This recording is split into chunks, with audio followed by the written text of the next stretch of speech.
그것이 정치적인 것이다. 페미니스트 정치적 대화 팟캐스트 거침없는 해장 상담소 시작합니다. 네, 안녕하세요. 갓김치입니다. 해장 상담소 방송을 하러 다시 돌아왔습니다. 오늘 같이 해주시는 패널들 인사부터 듣고 시작할게요. 네, 인사해주세요. 예, 안녕하세요. 큐티보이입니다. 네, 안녕하세요. 저는 민우의 회원이면서 생애문화연구소 옥기살롱에서 연구활동가로 활동하는 전희경입니다. 네, 네, 반갑습니다. 와. 반갑습니다. 처음 해장 상담소에 나오셨어요. 네, 저희가 그렇습니다. 사실 거의 덫을 놓듯이 네. 상반기부터 되시냐 이렇게 섭외 요청을 했다가 너무 바쁘셔가지고 네. 못 오셨었다가 네. 하반기에 이제 섭외 요청을 한 2달 전부터 드리면서 도저히 빠져나갈 수 네, 없게. 일정을 무조건 맞추겠다. 전희경님의 일정에 맞추겠다. 이렇게 하면서 이제 모실 만큼 사실 되게 약간 팬심도 있고 꼭 같이 얘기해보고 싶어가지고 이렇게 모시게 되어서 너무나 기쁘고 반가운 마음이고 해장 상담소를 들으시는 많은 분들도 아마 반갑고 기대되는 마음으로 듣고 계시지 않을까 싶습니다. 조금 더 소개를 더 해주시면 좋을 것 같아요. 뭐라고 소개를 해야 될까요? 저는 여성학 연구자이고 이제 오키살롱이라고 하는 연구소는 이제 민간 연구소인데 페미니스트 관점에서 이제 나이들미나 질병, 돌봄, 그리고 죽음, 죽어감, 뭐 이런 주제들 혹은 시간이나 세대 갈등, 세대 차이 뭐 이런 주제들을 좀 어떻게 하면 정치적 의제로 다뤄볼 수 있을까를 고민하고 있는 단체에서 활동을 하고 있습니다. 그 외에 많은 페미니스트들이 굉장히 그 불꽃처럼 타오르는 활동을 하다가 자기가 아프면 네. 이제 그 페미니스트 정치 활동에서 물러나는 방식으로 이제 그래서 나이들미나 질병이나 돌봄 같은 문제들이 굉장히 개인화되어 있고 뭐 그냥 아주 경험적인 문제, 겪은 사람은 알고 겪지 않으면 모르는 종류의 문제로 굉장히 주변화되어 있는 주제라고 생각을 하는데 그렇지 않은 방식으로 이런 주제들을 같이 논의해야 되지 않을까 하는 문제의식을 가지고 있습니다. 네. 오늘의 팟캐스트의 요약을 다 해주셔야 네. 그거를 네. 뭘 자기소개를 하라고 하니까 뭘 해야 될지 너무 몰라가지. 사실 저 되게 네. 오키살롱이 처음에 생겼을 때 너무 그 관심 주제여가지고 저는 그 네. 생겼다는 것 자체를 너무 반가워하면서 막 네. 후원회원 가입을 하고 이랬던 게 감사합니다. 회원님. 기억이 네 기억이 납니다. 네, 네. 네. 일단 이따가 조금 더 많은 얘기 같이 나눴으면 좋겠고요. 큐티부이님 뭐 근황 나눠주실까요? 저요. 저희가 사실 간만에 네. 저는 녹음 어쨌든 자체를 간만에 녹음하는 거고 그 사이에 추석도 있었고 또 제가 잠시 해외를 해외를 잠깐 나갔다 출장 와서 다녀오셨죠? 네, 출장이죠. 나름 일로 갔다 온 거니까 제가 뭐 좋은 기회가 있어서 5.18 재단에서 지원받아서 약간 아시아 활동가 연수라고 해서 인도네시아를 좀 갔다 왔어요. 근데 그 전에 뭐 국내 연수 통해서 인도네시아 역사를 아주 가볍게 배우고 가서 이제 그 인도네시아에서 활동하는 몇 개 시민단체를 미팅하고 이런 걸 했는데 제가 그 아시아에 관심이 많은데도 불구하고 참 인도네시아의 역사를 되게 몰랐다. 근데 아시아 역사 다 어떤 방식 되게 비슷한 거예요. 그러니까 뭐 외세 침략을 제국주의 침략을 어느 시기에 당하고 뭐 일본의 침략을 당하고 그 다음에 독립을 해가지고 근데 또 미국이 개입된 무슨 내전이 일어나고 그래서 군부 독재가 또 시작이 되고 민주화의 역사 정말 너무나 하여튼 일본을 제외한 거의 대부분의 아시아 국가들이 겪는 루트를 인도네시아도 마찬가지로 겪었고 그래서 인도네시아도 이제 우리나라로 치면 이제 5.18이나 4.3 사건 같은 그런 1965년 대학살이라고 불리는 사건이 있었어요. 그래서 그 사건이 여전히 진상규명이 되어 있지 않고 여전히 사람들이 다른 방식으로 기억하고 또 그때 연루됐던 사람을 진짜로 빨갱이라고 생각하기도 하고 되게 똑같아요. 네, 그래서 그때 한 1년이 좀 안 되는 시기에 이 대학살이 일어났는데 한 100만 명이 대략 추정하게 그 사망 추정도 30만 명이다, 300만 명이다부터 하여튼 100만 명이 죽은 것으로 얘기되는데 그 관련된 유가족 뭐 실적 본인 수감되기도 했던 분들이 모인 여성 합창단 오. 또 만나서 얘기도 오. 하고 그분들이 저희 앞에 또 이물리한 행진곡을 헐. 또 막 불러주시고 또 뭐 그 도시빈민 운동하시는 거기도 이제 자카르타에 제가 있었는데 자카르타가 지금 수도인데 서울처럼 주거난이나 이 빈부격차가 굉장히 심각한 거예요. 그래서 도시빈민 운동하시는 분들이랑 또 진상규명 운동하시는 좀 되게 유명한 곳이더라고요. YPKP65 이 단체에 만나서 여러 가지 얘기를 듣고 그래서 좀 왜 이렇게 정말 기분 나쁘게 왜 이렇게 미국의 역사는 되게 웬만큼 정말 쓸데없이 아는데 아시아 역사는 아시아인들끼리 더 자세하게 이렇게 더 모를까 이런 생각하는데 확실히 좀 비슷하니까 얘기를 얼마 안 해도 다 이렇게 동병상련이 약간 되는 느낌들이 있더라고요. 그리고 또 하나는 약간 이게 5.18 재단이었고 저는 이제 페미니스트긴 한데 다양한 전국에 모인 단체 여러 사람들이 시민단체에서 한 분씩 한 명씩 와서 이제 간 건데 그 안에서도 그렇고 그 외국 그러니까 여기 나가서 그 다른 단체를 만났을 때도 그렇고 그러니까 페미니스트가 어디에나 있고 그리고 서로를 되게 잘 알아봐요. 티가 나나요? 그 말을 바로 붙여요. 그래서 말을 바로 붙여 그 관련된 주제로 바로 붙여. 그래서 내가 페미니스트 지금 얘기한 적이 없는데 그런 게 너무 신기하기도 했었고 재밌기도 하고 예, 그랬던 좋은 경험이었습니다. 일주일 정도 갔다 왔습니다. 네, 지금 갔다 오셔서 에너지가 조금 생기신 상태 예. 아니어 보이는데.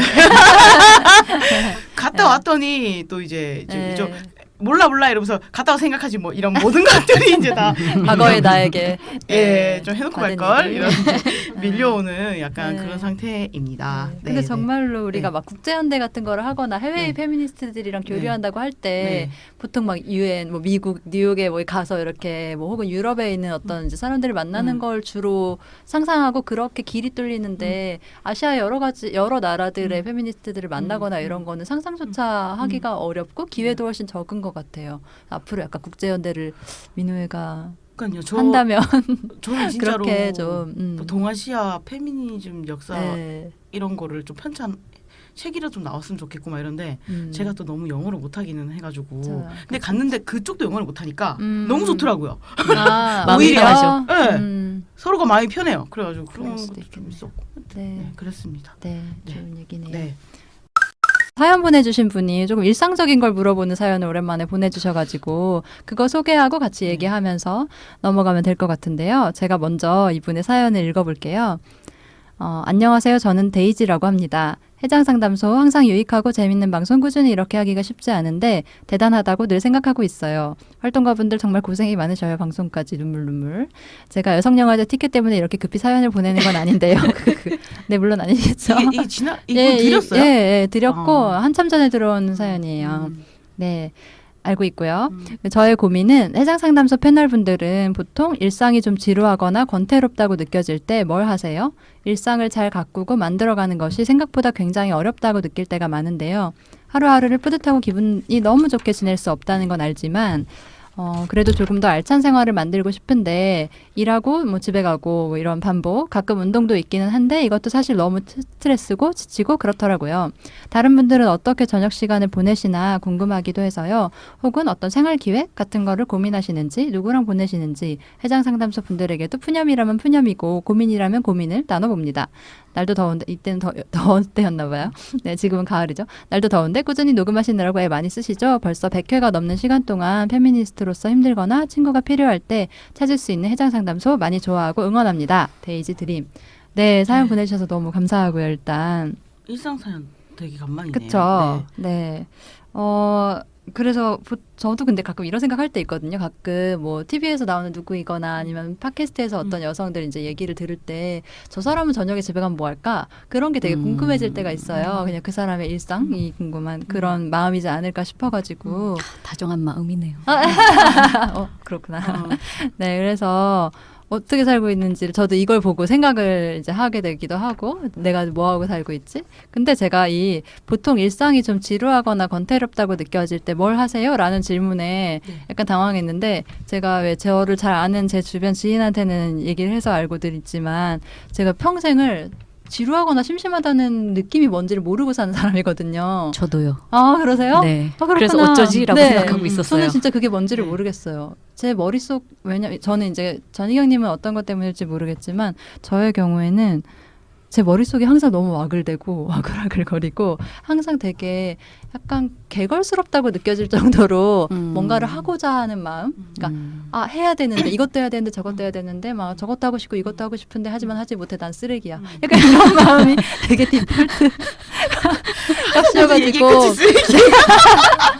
그렇기 때문에 나는 또 이것도 하려고 그랬고 저것도 하려고 그랬는데 이것도 못하고 누워있구나. 이것은 전혀 심심하거나 지루한 상태가 아니잖아요. 그냥 뭔가를 못하고 있거나 해야 되는 게 밀려있는 나의 상태인 것이지. 그래서 약간 권태롭다, 심심하다 이걸 되게 모르는 사람이거든요. 하지만 제 앞에 있는 이제 큐티보이님은 정말 많은 일을 하시는데 항상 심심해하는 분이기도 한 거예요. 그래서 되게 다르다고 늘 느끼고 있었어요. 저는 정말 너무 신기해요. 어떻게 지루하고는 권태를 안 느낄 수가 있지?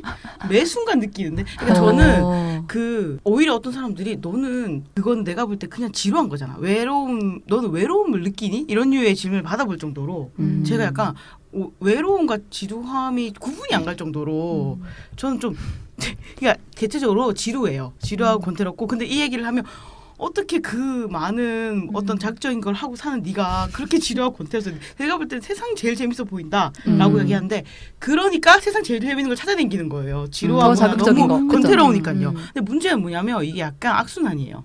자극적이면 자극적일수록 그게 끝나면 너무 지루하고 권태로운 거예요. 그래서 지금은 어떤 거냐면 약간 일상적인 루틴, 좀 시간을 보내는 루틴과 그 자극을 좀 균형을 맞추려고. 왜냐하면 너무 심심함이 너무 극도로 오니까 사람이 약간 너무 힘들더라고요. 그래서 그거를 좀 이렇게 균형을 맞추려고 해서 최근에는 제가 주로 하는 게 뭐냐면 전 디데이가 없이는 못 사는 사람이거든요. 아 맞아. 네, 그래서 항상 디데이를 만들어요. 디데이가 있으면 그 시간을 또 견딜 수가 있어요. 예를 들어 이번 주에 뭐가 있다, 뭐 공연을 간다. 이번 주에 그 힘으로 견디는 거예요. 그런 게 없으면 너무 힘든 거죠. 근데 그래서 요즘에는 장기, 단기 디데이를 이렇게 두고 있어요. 2022년의 디데이와 네, 결정되지 않았으나 내 마음속의 디데이와 실제로 좀 지금 이제 진짜로 있는 디데이를 좀 이렇게 나눠서 가지고 있으면 조금 약간 이 단기 디데이가 끝나도 조금 덜 하더라고요. 뭐 이제 어떻게 살지? 이런 느낌이 조금 덜 해서 항상 장기 디데이를 두고 살아야겠다. 그게 되든 안 되든 그런 생각을 항시 합니다. 해요. 그래서 너무 저도 근데 머리가 복잡하고 시끄러운 건 마찬가지인 것 같은데. 그러니까 저는 이게 네. 약간 기본적으로 에너지의 차이일 수 있겠다는 생각이 들어 좀 부럽기도 한데 그러니까 어쩌면 그리고 약간 개복치여서 그러니까 어떤 작은 자극에도 너무나 쉽게 이렇게 길을 빨리기 때문에 약간 넉다운이 되나 그런 생각도 들기도 해요. 뭐 그게 전적으로 전부는 아니겠지만 전희경님은 어떤 편이신 것 같으세요? 제가 어떤 느낌? 네, 그 큐티보이님의 디데이는 주로 노는 것인가요? 콘서트 가고 뭐 이런 거 아니에요? 대체적으로 뭐 내가 되게 좋아하는 영화 집이라던가 뭐 콘서트, 여행일 수도 있고 뭐 주로 조금 그런 거죠. 그렇군요. 혹시 지금 마감 생각하시나요? 맞아요. 늘 마감이 있고 항상 마감을 넘긴 일이 있어가지고 지루할 틈이 없는데 이런 느낌으로 살고 있어가지고 또 다르네요. 마감이 있는데 왜 이런 거지? 그 특이하네요. 진짜 그것이 재밌네요. 센터가 아닌 거겠죠. 그렇죠. 네. 마감이 있어야 일을 하는 스타일인 건 맞아요. 그건 맞는데 그게 동력을 어디서 얻냐의 차이일 수도 있을 것 같고. 근데 저는 사실은 일을 하고 마치고도 어떤 특정 스케줄이 없으면 그 하루가 되게 힘들어요. 그래서 저는 뭐 6시 반에 일부러 영화를 예매한다든지 그래서 누구를 만나는 약속을 잡는다든지 그러면 이제 막 그 시간에 그걸 하려고 엄청 막 지루할 틈이 그러니까 좀 허전할 틈이 없이 확 시간을 보내는 스타일이거든요. 그렇기는 한데 분잡한 스타일이죠. 한마디로 말. 되게 다 다른 것 같아요. 재밌네요. 좋아 보이네요.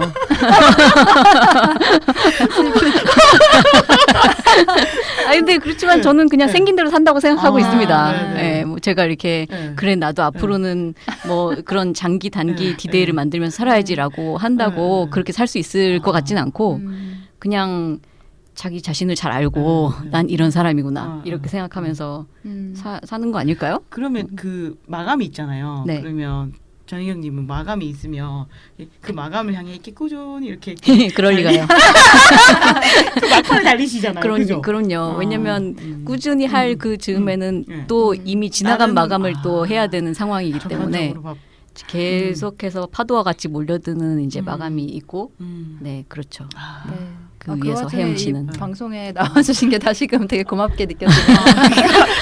다른 마감이 있는 와중이겠죠 아마 지금? 네, 그렇습니다. 네, 하지만 잠깐 잊어버리는 네, 아니 그래서 저는 사실 그래서 아까 얘기했던 것처럼 조금 그러니까 그렇게 근데 저는 사실 저도 그게 그렇게까지 나쁘다고만 생각할 수는 없는 것 같아요. 저의 그런 약간 하고 싶은 게 많은 상태, 강박적으로 많은 상태 이것이 저를 괴롭히기도 하지만 저는 그것 때문에 뭐랄까 나한테 쌓이게 된 것들도 많았다고 생각하거든요. 어떻게 보면 뭐 부지런함일 수도 있는 거고 네. 그렇잖아요. 근데 그게 저를 이제 괴롭히지만 않는다면인 건데 제가 이제 체력이 떨어지면서 예전에는 그렇게 막 이것저것 하고 막 뭐 사는 것도 괜찮았고 생각도 막 깊이 하면서 막 글을 막 쓴다든가 이런 거 이제 예전에 했었는데 지금은 그만큼 내가 하고 싶은 할 수 있었고 해야 될 것 같은데 예를 들어 생각이 이렇게 복잡하면 나는 일기장을 펴서 빨리 글을 써가지고 이걸 이렇게 정리해가지고 어디다 이렇게 해놓고 네. 뭐 누구한테도 이걸 얘기를 해야 되고 막 이런 식으로 했었는데 이제 그렇게 할 수가 없나 봐요. 그게 저는 한편으로는 나 너무 게을러졌다 이렇게 생각했던 때가 있었는데 이제는 그냥 좀 에너지가 많이 딸리는 것 같다는 거를 받아들여야 되는 시점 그래서 좀 사이클을 달리 짜야 되는 시점이라고 생각을 올해 좀 많이 했고 그래서 사실은 되게 이 얘기를 하면 저거 정말 이상한 사람으로 보일 수 있겠지만 뭐 그냥 할 일 없이 산책하는 일 같은 것들 그런 거를 좀 올해야 약간 그냥 마음 편하게 아무 생각 없이 돌아다니고 이런 걸 좀 더 했어요. 일부러. 이제 그러면서 좀 저도 이제 이 데이지님이 보내주신 것처럼 좀 잘 사는 저녁 시간 같은 거를 다시 기획해보는 거를 하려고 하는 중인 것 같아요. 갓김치님 정말 저랑 비슷하시네요. 아, 그래요? 네.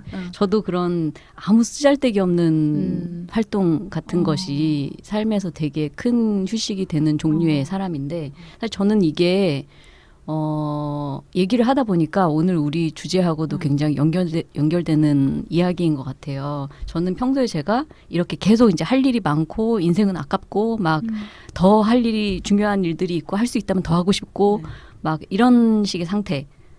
막 이렇게 시간을 쪼개가지고 막 여러 가지 일들을 하는 식으로 사는 저 자신이 정말 뼛속 깊이 근대인이구나 이렇게 생각할 때가 있거든요. 이건 정말 체화된 종류의 것이어가지고 생각을 해서 이렇게 사는 것이 아니고 이렇게 사는 것이 이제 저한테 자연스러운 것인데 이게 그래서 가끔은 여기서 이제 이 사연 보내주신 분이 얘기하신 지루하거나 권태롭다고 느껴질 때 뭘 하시느냐라는 이 질문에 딱 맞는 답은 아니겠지만 저는 가끔 요즘에는 죽는 것에 대해서 생각 많이 합니다. 자주. 네. 자주 생각하고 그게 그렇게 막 무시무시하거나 이제 막 슬픈 마음을 가지고 생각하는 건 아니고 그냥 뭐 가을이 왔네 이런 생각하듯이 오늘은 하늘이 높네 이런 생각하는 것처럼 죽을 때 어떨라나라든지 혹은 남들은 어떻게 죽나라든지 이런 것에 대해서 생각을 자주 하는 것 같아요. 그런 게 이 근대적인 이 시간 패턴 막 빨리빨리 살고 막 하루에 약속 3개 있고 막 이런 식으로 사는 저 자신한테 좀 새로운 모드를 만들어주는 것 같고 그렇습니다. 네. 맞아요. 그런 것 같아요. 근데 데이지님께 우리가 도움이 된 걸까요? 죄송합니다. 그냥 저 얘기를 하는 거죠. 네, 그런 것 같아요. 그 중에 골라서 핑계 삼아서. 그리고 그 중에 이렇게 좀 요긴한 거를 골라 쓰시면 되지 않을까라고 생각합니다. 저는. 너무 골라서 쓰실 거를 별로 못 드린 것 같은데. 그랬나? 네. 아니 근데 뭐 이렇게도 살고 저렇게도 살고 있구나. 네. 뭐 그런 네. 저렇게도 사는데 약간 이런 용기를 얻지 않으셨을까 싶기도 합니다. 네. 뭐 데이지님 너무 감사하고요. 덕분에 저희가 이런 얘기를 또 나누면서 저희의 주제로 넘어갈 수 있을 것 같아요. 네. 저희가 오늘 얘기하려고 하는 것은 나이듦, 약해짐과 그리고 돌봄에 대한 얘기를 조금 총체적으로 그냥 섞어서 얘기를 하게 되지 않을까 싶어요. 아까 전희경님이 얘기하신 대로 좀 이제 평소 연구하시는 주제이기도 하고 그래서 저희가 얘기를 많이 들어보면 좋을 것 같고요.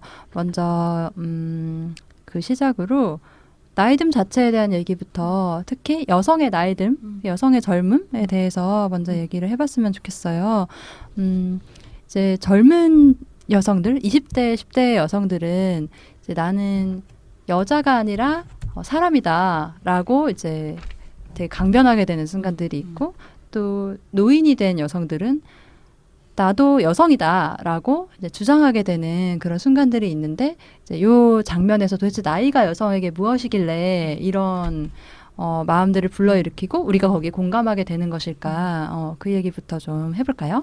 네. 네, 그런 말을 해보신 적이 있으신가요? 이 말이요. 네. 이런 생각을 한 적이 되게 많았던 것 같아요. 음. 나를 왜 여자 취급하지? 나도 사람인데 인간인데? 라고 했을 때 그 여자 취급의 여자가 도대체 뭘까를 그렇죠. 생각하게 네. 되는 거죠. 그랬을 때 사회적으로 그러니까 예를 들어서 뭐 남자애들끼리 막 모여서 놀고 있었을 때 뭐 그 남자애들이 누군가가 이렇게 문에서 걸어 들어오는데 와 여자다 하면서 환호할 때 그러니까 있을 때 그 여자 그러니까 내가 될 때가 있고 다른 이제 여성이 될 때가 있는 거잖아요. 그때 여자가 되고 싶지 않은 마음 같은 것인데 그러니까 약간 성적 대상 그리고 외모 네. 남성에게 뭘 해주는 사람으로서의 여자로 자꾸 나는 이제 위치 지어지니까 그것이 싫다라는 마음이었던 것 같아요. 네. 저도 좀 비슷한 것 같아요. 이게 약간 최근에 제가 만든 용어는 아닌데 누가 여자당함? 그러니까 누구나 어떤 여성들은 다 어느 시기에 여자당함을 한다. 여자당함을 당한다. 그러니까 뭐냐면 내가 아무리 뭐 키여든 내가 뭐 어떤 다른 성별 지향 가지고 그 상관없이 내가 어쨌든 여성이기 때문에 그러니까 여자 취급을 당한다는 거죠. 그러니까 그게 저도 항상 스트레스였어요. 그러니까 그러니까 그냥 남자 취급 당하는 것과 여자 취급 당함의 위계가 항상 있어 보였고 그래서 굳이 둘 중 고르라면 남자 취급을 당하고 싶다고 생각이 들 정도로 여자 취급이 인간보다 좀 낮은 느낌 그런 느낌을 항상 받아가지고 근데 지금은 이제 모르겠어요. 근데 20대 10대 때는 이 울분이 되게 셌던 것 같아요. 그렇죠. 네. 그 왜 그런 말 있잖아요. 페미니즘은 여자도 인간이라는 급진적인 사상이다. 뭐 이런 말이 지금 갓김치 님이 얘기해 주신 그 여자란 말의 의미가 뭐길래 혹은 인간이다라고 할 때 그 인간이 뭐길래 라고 하는 질문을 불러일으키는 거고 그런 질문을 가지고 있는 사람들이 이제 페미니스트로 사는 거라고 생각하는데 근데 사실 그 여자가 아니라 인간이다. 특히 한국에서는 저도 그런 경험이 있어요.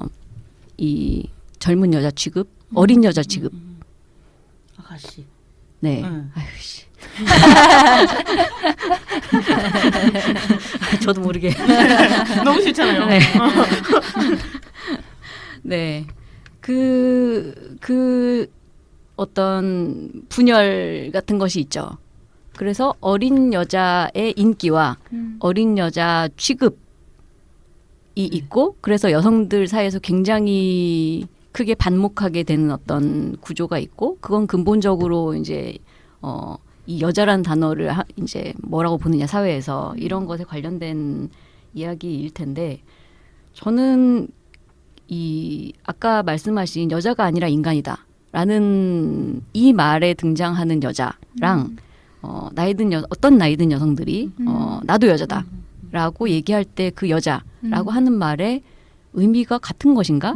이런 생각을 할 때가 있어요. 그러니까 이 표현을 통해서 전달하고자 하는 의미가 무엇인가를 막 추적해 들어가다 보면 결국은 그러니까 여자가 아니라 인간이다라고 하는 것은 정말로 이 남성 중심의 사회, 인간을 남자 중심으로 정의하는 사회에 대한 질문으로 나아가는 거고 여자도 이를테면은 인권이 있다라든지 혹은 시민이다라든지 혹은 존중받을 가치가 있다라든지 혹은 우리는 노동자로서 권리가 있다라든지 내 말에 대해서 충분한 경청을 해야 된다라든지 이런 식의 이제 이야기로 가는 거죠. 근데 사실 어떻게 보면 문장은 반대 문장 같은데 나도 여자다라고 하는 이 말도 사실 비슷한 종류의 주장인 거예요. 나를 뭘로 보지 말고 여자로 봐라.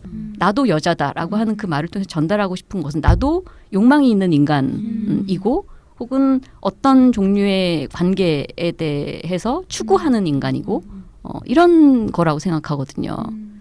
그래서 이 표면적인 말에 그 우리가 속지 말고 이 말을 통해서 하고자 여자들이 이제 하게 되는 이유가 무엇인지를 좀 더 깊이 생각해 봐야 되지 않을까? 네. 이런 생각을 했습니다. 네.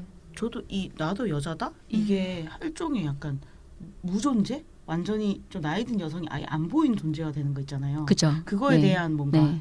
대응이라고 네, 생각하는데 그쵸. 이거 보면서 생각이 났던 게 예전에 저희가 대검찰청 점거를 한번 했었는데 하기 전에 전날에 미리 한번 가봤거든요. 거기 로비를 한번 가봤는데 이제 저와 또 그 실제 대검을 이제 로비를 그 점거할 그 단체 대표들이었거든요. 근데 그 대표들이 이제 평균 연령이 조금 높았어요. 근데 우리가 막 이게 들키는 거 아닐까 이렇게 들어와 있고 막 이러는데 그 중에 한 분이 너무 자신 있게 세상에 아줌마를 그렇게 의미 있게 보는 사람 아무도 없어. 아예 없는 존재야. 우리 신경도 안 쓸 걸? 라고 너무 자신 있게 얘기하는 거예요. 근데 정말로 그랬어요.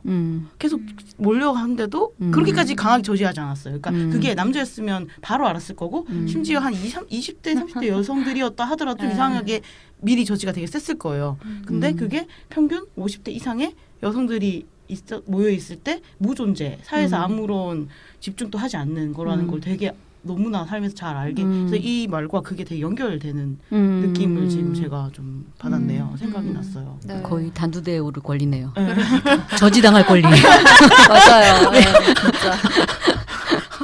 저는 이 두 문장을 보면서 그런 생각을 했었어요. 그러니까 이때 여자의 의미에 대한 생각을 하면서 그러니까 성적인 존재, 그러니까 그게 성적 대상이든 성적 주체든, 그러니까 성적인 존재로서의 여성이 특정 연령대의 여성만을 이제 그렇게 의미화하는 거잖아요. 그래서 모든 경우가 그렇진 않지만 나이 든 여성이 나도 여자다라고 얘기를 할 경우에 이제 나도 뭐 성적 관계를 맺을 혹은 성적 대상이 될 수도 있는 혹은 성적 욕망이 있는 주체다라고 얘기를 하게 되는 경우가 많은데 그럴 때 이제 여자라는 기호를 그 방식으로 이제 쓰게 되는 거죠. 근데 이제 젊은 여성들은 너무나 성과 관련된 것으로서만 자꾸 소비되니까. 그렇게 이제 의미화가 되고 그렇다는 생각이 들었고 그래서 여성의 나이 듦에 대해서 사회적으로 그러니까 나이가 어렸을 때부터 젊은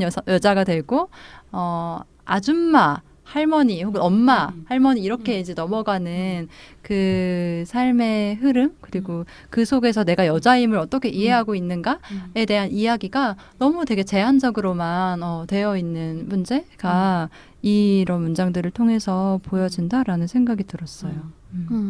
정말 젊음은 일종의 그 우리가 이제 성별 규범을 많이 비판을 하잖아요. 여자는 어때야 된다. 뭐 이런 그러니까 그런 차원에서 보자면 젊어야 한다. 젊어 보이기라도 해야 된다.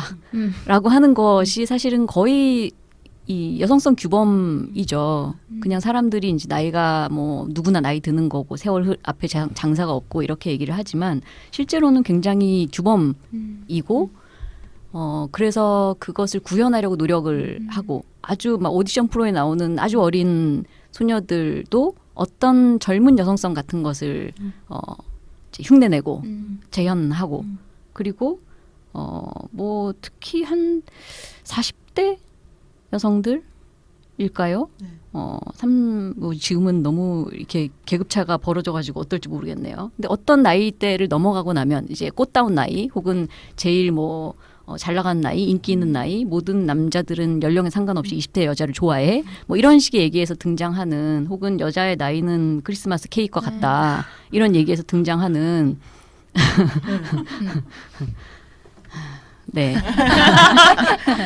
그게 이제 바로 여자라는 여성이라고 하는 이 단어를 사회가 어떻게 몸으로 환원해서 보고 그 몸은 얼마나 젊은 보여지는 몸인가. 절대 땀 흘리는 몸도 아니고 화장실 가는 몸도 아니고 노동하는 몸도 아니고 정말 전시되고 보여지고 성적으로 활용될 수 있는 남성들에게 쾌락을 발생시키는 몸 이런 것으로 이제 환원되고 있다는 게 너무 잘 드러나는 것이죠. 그래서 여성들이 이런 조건에서 자기의 나이 듦이라는 것을 다른 언어로 표현하기가 굉장히 어려운 상황인 것 같고 그래서 그거를 만들어내려고 좀 의식적으로 애를 써야 되는 거 아닌가 이런 생각도 해요. 맞아요. 예.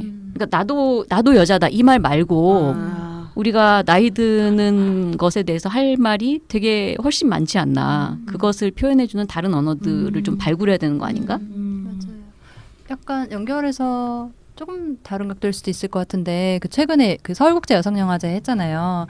그 여성영화제 제가 그 이번에 홍보물이 너무 마음에 들어가지고 사실 막 포스터도 사고 뭐 온갖 굿즈를 종류를 다 샀거든요. 되게 좋았어요. 그리고 너무 그 뭐지 그 트레일러 광고 영상 같은 것도 그 김꽃비 배우랑 같이 이제 나온 그 너무 매력적이라고 생각했고 와 정말 되게 힙하다 이렇게 생각하면서 좋아했는데 제가 여성영화제를 보러 가가지고 이제 어떤 다른 여성학자분이랑 옆에 앉아서 영화를 보고 이제 나오는 길에 아 이번 저 영화제 이미지 너무 좋은 것 같아요 제가 이렇게 얘기를 했는데 그분은 이제 나이가 이제 더 훨씬 많이 드신 여성학자셨거든요.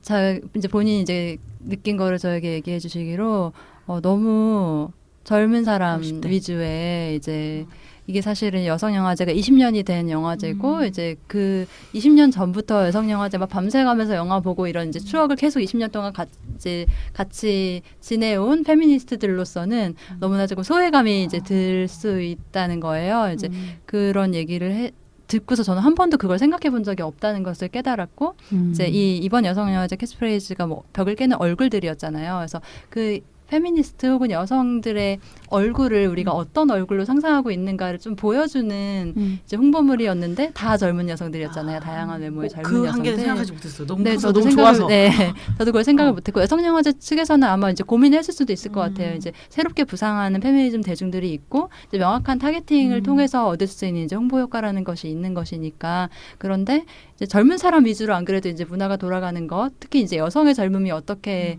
더 어떤 식으로 재현되는가에 대한 이제 고민을 조금 더 이제 했으면 좋았겠다라는 생각이 그때 들기도 했고 또 이제 언제였지? 그 까치발 제가 봤다 그랬잖아요. 네. 그 까치발 이제 감독님 GV에서도 뭐 여성영화제, GV였나 인터뷰였나 아무튼 그 예전에 이제 여성영화제 다녔던 얘기를 하면서 예전에는 타가소도 이제 있고 이제 아이를 데리고 여성들이 와서 좀 이렇게 하고 좀 더 이제 다양한 연령대의 여성들의 삶을 보여주는 영화도 더 많았던 것 같고 이제 이런 얘기를 하신 것도 있더라고요. 그래서 이게 정말 우리가 생각지 못하게 그런 연령대의 중심이 이렇게 잡혀 있을 수 있다라는 생각이 들기도 했던 것 같아요. 그리고 방금 전희경님 얘기하신 것처럼 좀 다양하게 나이 들어가는 사람들, 여성들의 모습들 이런 것도 더 많이 정말 많이 보고 싶다는 생각도 들고요.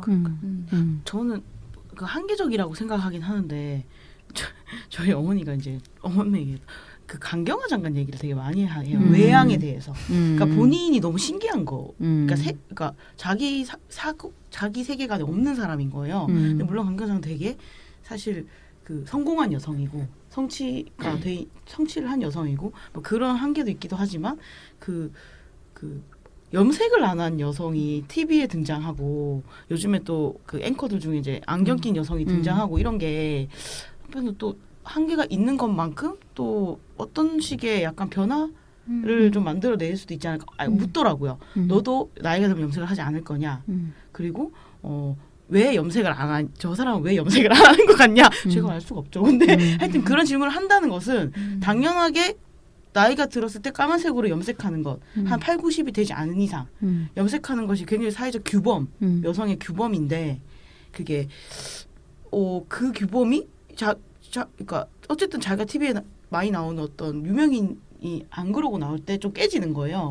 그래서 그 한계와 함께 어떤 지점이 있지 않나 다음 약간 스텝이 있는 거지 않을까라는 생각을 하면서 저도 염색을 반드시 하지 말아야겠다 이런 생각을 했어요. 그런 생각이 들더라고요. 그래서 좀 그렇게 성취된 여성 말고라도 더 다양하게 나왔으면 좋겠다는 생각도 좀 들기도 하고 지금 이제 갓김치님 얘기해 주셨던 그 지점은 정말 생각을 못했어요. 그렇구나. 저는 이번 여성영화제에 뭐 캐리커처라고 하나요? 세 여성의 얼굴이 있었잖아요. 그 여성들의 얼굴을 보면서 정말 여성영화제에서 고민을 많이 하셔가지고 나온 것이고 이 새 얼굴에서 어떤 종류의 다양성을 담기 위해서 노력을 하셨을 텐데 그것은 그것의 한 연령적 한계는 40대구나라고 생각했어요. 네. 약간 이 팔자주름이 맞아요. 이제 그림에 네. 그려져 있는 머리를 묶은 안경 쓴 그 여성의 얼굴까지가 이제 재현의 한 한계이구나. 그러니까 매력적으로 보일 수. 그러니까 여기서 매력은 이제 어떤 이성애자 남성에게 어필한다 이런 의미가 아니고 페미니스트들한테 이제 매력적으로 느껴질 수 있는 저게 내 얘기다라고 이제 얘기할 수 있는 그 한계가 거기까지인가라는 생각이 들기도 했지만 또 그럴 때 이제 우리 습관이 주최 측한테 감정이입하면서 맞아. 하지만 얼마나 고민이 고민했을까. 저는 네, 맞아요. 막 이렇게 얼굴을 5개쯤 할 수 있었으면은 더 나이 든 사람도 나왔을 거야. 뭐 이렇게 생각하면서 예. 맞아요. 아니 근데 저는 정말로 그 홍보물이 좋았던 게 그 여성들의 표정.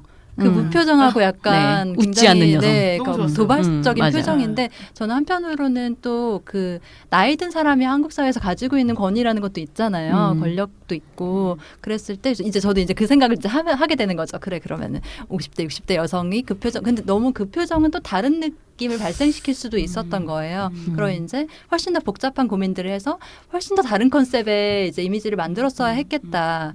그런 고민을 하다가 아마 이렇게 선택한 게 아닐까 이제. 그러니까 웃지 네. 않은 30, 40대 여성이 네. 주는 이제 그렇죠. 근데 이제 임팩트. 5, 60대 여성들에게 혹은 70대, 80대 여성들에게 어떤 이미지를 이제 이렇게 합쳐서 이야기를 했을 때 사회적으로 파장이 있고 이제 매력적이면서 그럴까에 대한 이제 고민이 필요했을 거고 그 다양성까지 이제 품어안는 걸로 했을 때 이제 그래 슬로건과 이제 날카로움이 조금 무뎌질 수 있었겠어 뭐 이런 생각들을 하게 됐던 거죠. 네, 어쨌든 정말 아까 이제 큐티브이님 얘기하신 것처럼 그런 제한적이지만 재현에서의 다양성 이런 생각을 저도 한 게 그러니까 보통 표독스러운 시어머니 드라마에 나오는 이제 표독스러운 시어머니이거나 아니면은 되게 뭐 폐지 줍는 여성 노인 뭐 이렇게 우리가 이제 상상을 하지. 하나 더 있어요. 뭐죠? 그 농촌 가면 있는 모든 것을 퍼주는 고향과도 네, 같은. 네, 그렇죠. 기회자. 그 집으로에 영화 네, 집으로에 네. 나오는 할머니. 같은, 네. 네. 정말 네. 그렇게가 고향. 아닌 평범한 여성들이 나이 들어가면서 하게 되는 이제 생각들, 고민들, 어떤 일상의 모습들 이런 거가 정말 별로 없고 최근에 이제 그 왜 꽃보다 누나인가? 아무튼 약간 좀 나이 든 여성 연예인들이 네. 약간 일상을 이제 나누는 걸 보여주고 이런 식의 쇼 프로그램이 조금씩은 나오고 있기는 한데 꽃보다 그 역시도 이제 굉장히 윤여정 자원이 좀 정도 많고, 예, 예. 정도죠. 네, 그렇게 예, 이제 나오고 있는 상황이죠. 근데 그거 너무 적나라하게 한국의 이 나이 듦과 관련된 성별 규범 보여줬다고 생각하거든요. 그 전에 있었던 게 꽃보다 할배였었고, 근데 꽃보다 할매라고는 맞아요. 만들어질 수 없는 그러네요. 거죠. 네, 그리고 네. 그런 식의 컨셉이라고 하면 출연하고 싶어 하는 여배우가 없을 것이다. 그렇죠. 라고 하는 어떤 예상이 가능하기도 하고, 나이와 상관없이 누나라고, 꽃보다 누나라고, 꽃보다 언니도 아니고. 그러니까요. 네. 저 그 약간 그러니까, 누나요? 그러니까 꼭 남성용 호칭을 붙이는. 네. 그거. 그러니까 꽃보다 할매도 아니고 꽃보다 누나 아니 꽃보다 언니도 아닌 꽃보다 누나라고 하는 것이 이제 두 번째 시즌으로 만들어졌다는 것 자체가 네네. 지금 우리 사회에서 나이가 많이 든 여성들에 대해서 그러네요. 어떤 식으로 생각하고 있는지 거기에는 여성들 자신들도 참여하는 것이죠. 야 그래도 아까 이제 얘기하셨던 나도 여자다 이런 것처럼 할머니라고 불리는 것 혹은 아줌마라고 불리는 것에 대한 이제 복잡한 심경을 느낀 여성들이 많고 아가씨도 싫고 아줌마도 싫고 할머니도 싫어. 부르질 마. 그냥 누구 네. 뭐 그런 의미에서는 박막래님이 조금 독특한 캐릭터이기는 그쵸. 한 것 같네요. 네.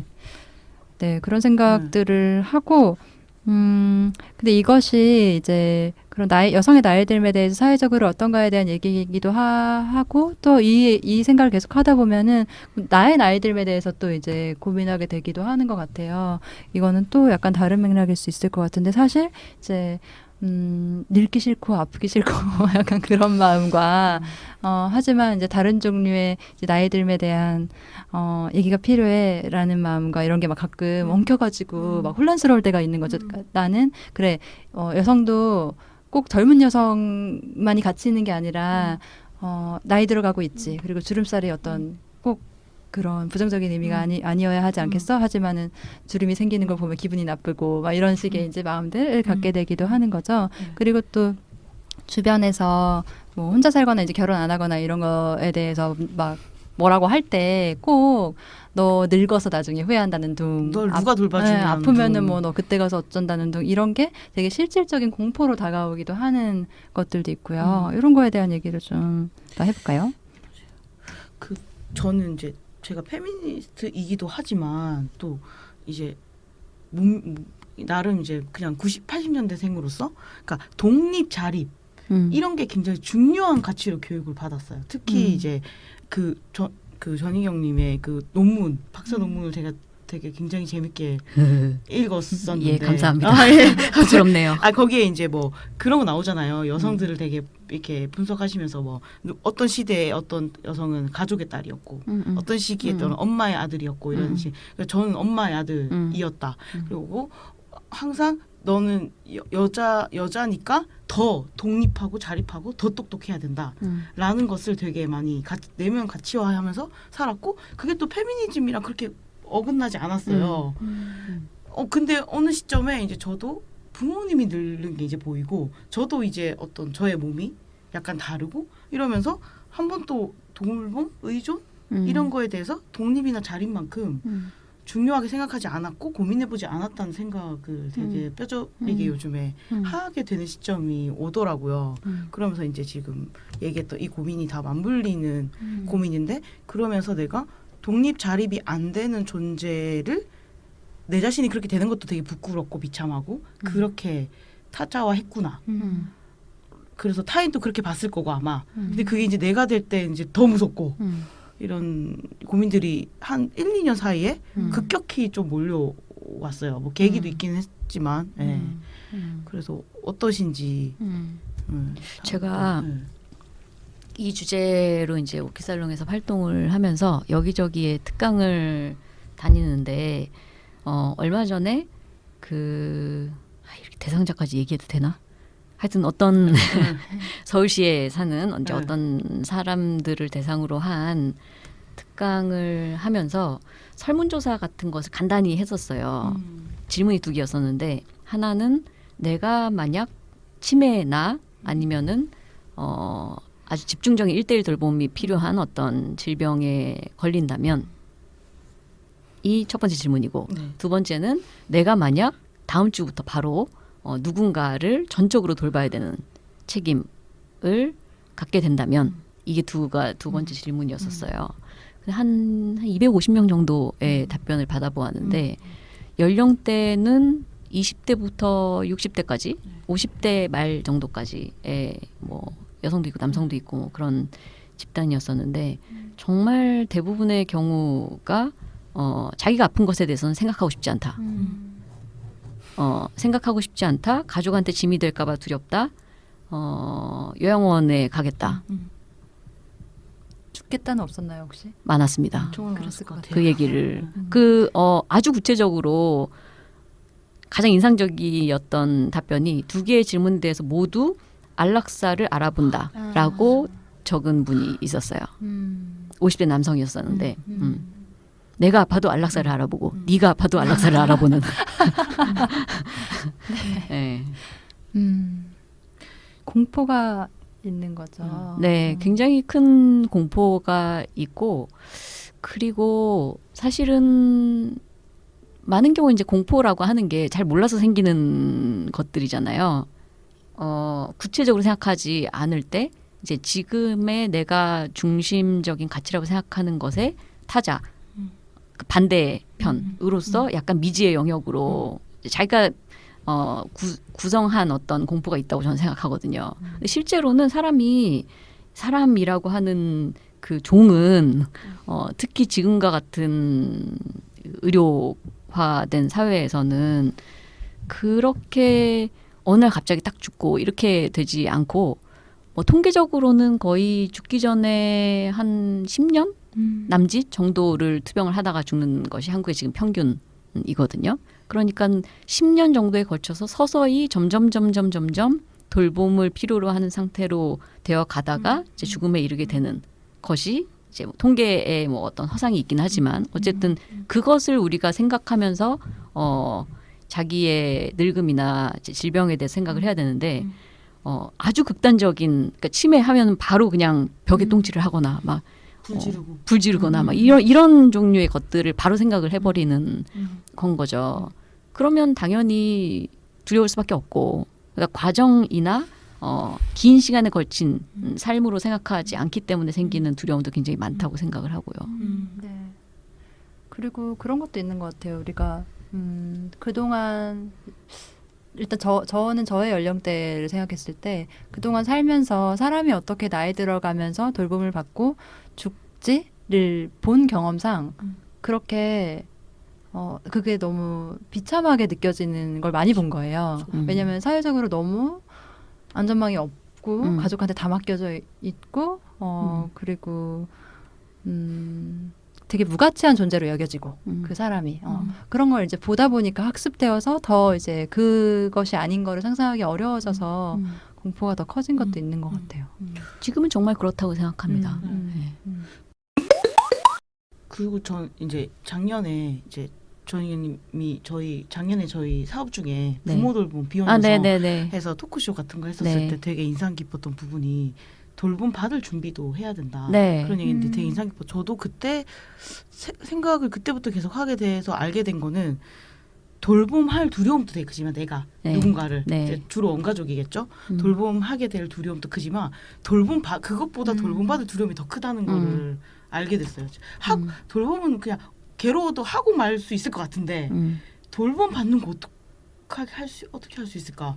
너무 두려운 거예요. 누가 돌봄한 내 자신을 상상할 때 너무 상상이 너무 어렵고 그래서 그게 계속 남았어요. 계속 돌봄 받을 준비 그 마음가짐 이런 거는 계속해서 생각해 보지 않으면 네. 닥쳤을 때 너무 힘들겠다. 네. 그리고 돌봄을 제대로 못 받겠다. 네, 맞아요. 네, 그리고 돌봄을 제대로 못 받는 사람은 누군가를 돌봐줄 수도 없을 수 있다라는 그렇죠. 생각을 좀 하게 되기도 네. 했어요. 네. 네. 이게 아까 전에 이제 독립에 대한 이제 큐티보이님이 이 자기의 세대성 이런 얘기를 하시면서 굉장히 독립적이고 뭔가를 추구하고 이런 식으로 사는 것을 당연하게 자기 생애 전망으로 갖는 삶을 살아왔다 이렇게 얘기하셨잖아요. 근데 그게 그러니까 예전에도 그런 얘기가 있었죠. 신자유주의 분석 같은 것을 하면서 페미니즘의 언어가 어느새 굉장히 신자유주의적인 어떤 그 프로파간다로 바로 그냥 쓰일 수 있는 여자도 뭘 할 수 있다 이런 얘기가 혹은 독립적으로 살아라라든지 뭐 화려한 싱글 뭐 이런 얘기들이 기존의 가족 구성원으로 여성들을 제한했던 사회에 대한 비판 이런 얘기였었는데 그래서 여성도 시민이다 내지는 여성이 개인이어야 한다 딸이거나 뭐 아내거나 이런 게 아니고 이런 얘기가 너무나 이 신자유주의적인 담론하고 너무 가까이 있었던 것에 대한 이 성찰들이 좀 있었다고 생각하거든요. 그거랑 비슷한 차원에서 페미니즘이 굉장히 독립적인 여성 그리고 욕망하고 나아가고 성취하고 이런 여성들을 주로 재현하고 그 여성들이 페미니즘에 관심을 갖고 더욱더 독립적으로 살기 위해서 노력하고 그것을 뭐라고 될까요? 이 촉진하고 이런 방식으로 페미니즘이 사실 구성되어 있다고 저는 생각하고 그래서 페미니스트들도 많은 경우 의존해야만 하는 나라고 하는 것에 대해서 굉장히 상상하기 어려운 게 아닌가. 맞아요. 네, 그런 생각이 들어요. 오히려 페미니스트들이 더 이제 그럴 수도 있죠. 왜냐면 네. 남성에게 의존하거나 이제 그런 게 여성스러운 것이라고 기대되었던 네. 역사가 있기 때문에 그럴 수 있을 것 같아요. 그리고 또 하나는 약간 이 돌봄 의존 이런 게 굉장히 여성에게 전가되는 걸 너무 봤잖아요. 원가족이. 네, 네. 그러니까 그거에 대한 분노 불편함이 완전 많죠. 완전 크잖아요. 네. 그러다 보니까 더 돌봄 의존에 대한 진짜 다른 상상. 그러니까 그것에 대한 비판 말고 플러스 그게 되게 막혀 있는. 그래서 아예 돌봄 얘기하면 그거 여자들이 다 하잖아. 그거 국가가 해줘야지. 라는 얘기가 굉장히 그냥 점핑돼서 넘어가는. 근데 저는 이제 제도가 해야 하는 것과 약간 할 수 없는 것을 네. 정확하게 인지하고 인정하는 것도 되게 중요하다고 생각이 많이 들었거든요. 근데 저도 그렇지에도 불구하고 엄마의 세대를 보면 그 분노가 더 저도 확 오는 거죠. 그러면서 가끔은 그 분노가 전이 되죠. 나도 저렇게 되는 거 아닌가. 이런 그런 사이에서 좀 고민이 많이 되는 일들이 있는 것 같아요. 부모랑 돌봄의 얘기를 할 때도 굉장히 네. 저는 정리 약간 안 됐는데 네. 나이 들면 얘기해서 돌봄 얘기를 넘어가기 약간 전에 네. 조금 또 다른 생각이 드는 게 네. 그러니까 돌봄이랑 관련돼서 생각하기 이전에 네. 그러니까 내가 나이 드는 것 자체에 대한 이제 그 부정적인 마음을 좀 어떻게 좀 잘 관리하면서 살아보고 싶다 이런 마음이 좀 드는 게 있어요. 근데 그거는 어떤 한 사람의 역량이라는 것을 어떻게 평가할 것인가에 이제 문제에서 그런 신체적 활력이 되게 중요하게 취급되는 사회여서 그런 것도 있는 것 같거든요. 근데 내가 이제 지금 제가 제 나이에서 앞으로 약해질 일밖에 안 남았잖아요. 그러니까 다 매년 새로운 데가 안 아프고. 그럴 수도 있어요. 그럴까요? 40대 네. 이제 달라질 수 건강 있을까요? 좋을 수도 있을 것 같아요. 갑자기 또 희망이 생기네요. 그럼요. 그리고 사실은 이것도 사실 젊음과 늙음에 대한 통념 중에 하나인데 젊을수록 더 건강하고 활력이 넘치고 이럴 것 같지만 사실 그것도 규범이고 지금 현재 한국 사회를 살아가는 20대들의 건강 상태는 아주 좋지 않습니다. 그럴 수 통계적으로. 있겠네요. 저는 20대 때 좀 아파본 경험이 있어서 네. 20대 초반에 비하면 30대가 훨씬 건강이 좋았어요. 저는. 그리고 건강이라는 게 이렇게도 네네. 아니고 네. 뭐 이렇게 그쵸, 당연히 그쵸. 아니겠지만 네. 이렇게는 아니고 이렇게더라도 약간 이렇게란 무엇인가? 사람들은 네, 오디오로 듣고 있으니까요. 죄송해요. 그래프가 이렇게 하강을 하는 게 아니라 하강을 할 때 하더라도 이렇게 정체기가 있다가 하강을 한다든지 네. 아니면 솟아오름이 있다가 약간 그렇겠죠. 하강을 한다든지 네. 그런 것 같아요. 네. 제가 근데 봤을 이제 때. 저의 개인적인 역사상 20대 때 어쨌든 막 체력이 되게 좋았을 때가 있었거든요. 아주 잠시지만. 저는 근데 몇 믿기지 년간 않습니다. 그때 막 진짜 제가 막 엄청났었는데 아무튼 그러고 지금 계속 이렇게 뚝뚝뚝뚝 떨어져 온 상황에서 근데 일단 희망을 가져볼게요. 40대에 건강해질 수 있지만 근데 어쨌든 뭐 그 시기가 지나고 나면 어쨌든 사람은 육체적으로 쇠퇴할 수밖에 없을 거라고 생각해요. 기술과학이 얼마나 발전하든 저는 좀 약간 그만 발전했으면 네. 좋겠는 마음도 있는 저도요. 상황에서 네. 아마도 이제 좀 이제 쇠퇴해질 텐데 이제 그럴 때의 나 자신을 막 되게 좋아하고 긍정하고 이렇게까지는 아니어도 이제 잘 받아들이면서 살아가기 위해서는 내가 육체 에너지는 낮아지고 있지만 그럼에도 불구하고 이제 인생에서 쌓여가고 있는 것들을 훨씬 더 이제 긍정할 수 있게 하는 이제 관계랄지 뭐 어떤 인생의 경험 뭘까요? 아무튼 그런 게 이제 더 많아야 되겠다라는 생각이 들고 그렇게 생각하려고 좀 의식적으로 노력하는 것도 있는 것 같아요. 그래 내가 이제 살면서 꼭 이제 나이 든 사람이 더 인간적으로 성숙하고 나아지고 이런 문제가 아니라 그냥 나 자신의 그냥 삶의 이야기를 그냥 들여다봤을 때 그냥 그 이야기의 가치 있음 뭐 이런 쪽으로 이제 더 생각을 하려고 한다든지 근데 이제 그럴 수 있는 기회가 여성들에게 많이 이제 박탈되어 있었던 측면도 있다는 그런 생각도 드는 것 같아요. 약간 돌봄이랑 별개로. 그래서 조금 약간 안 이어질 수 있는 얘기인데 그 설문조사 하셨을 때 안락사 얘기도 나왔었잖아요.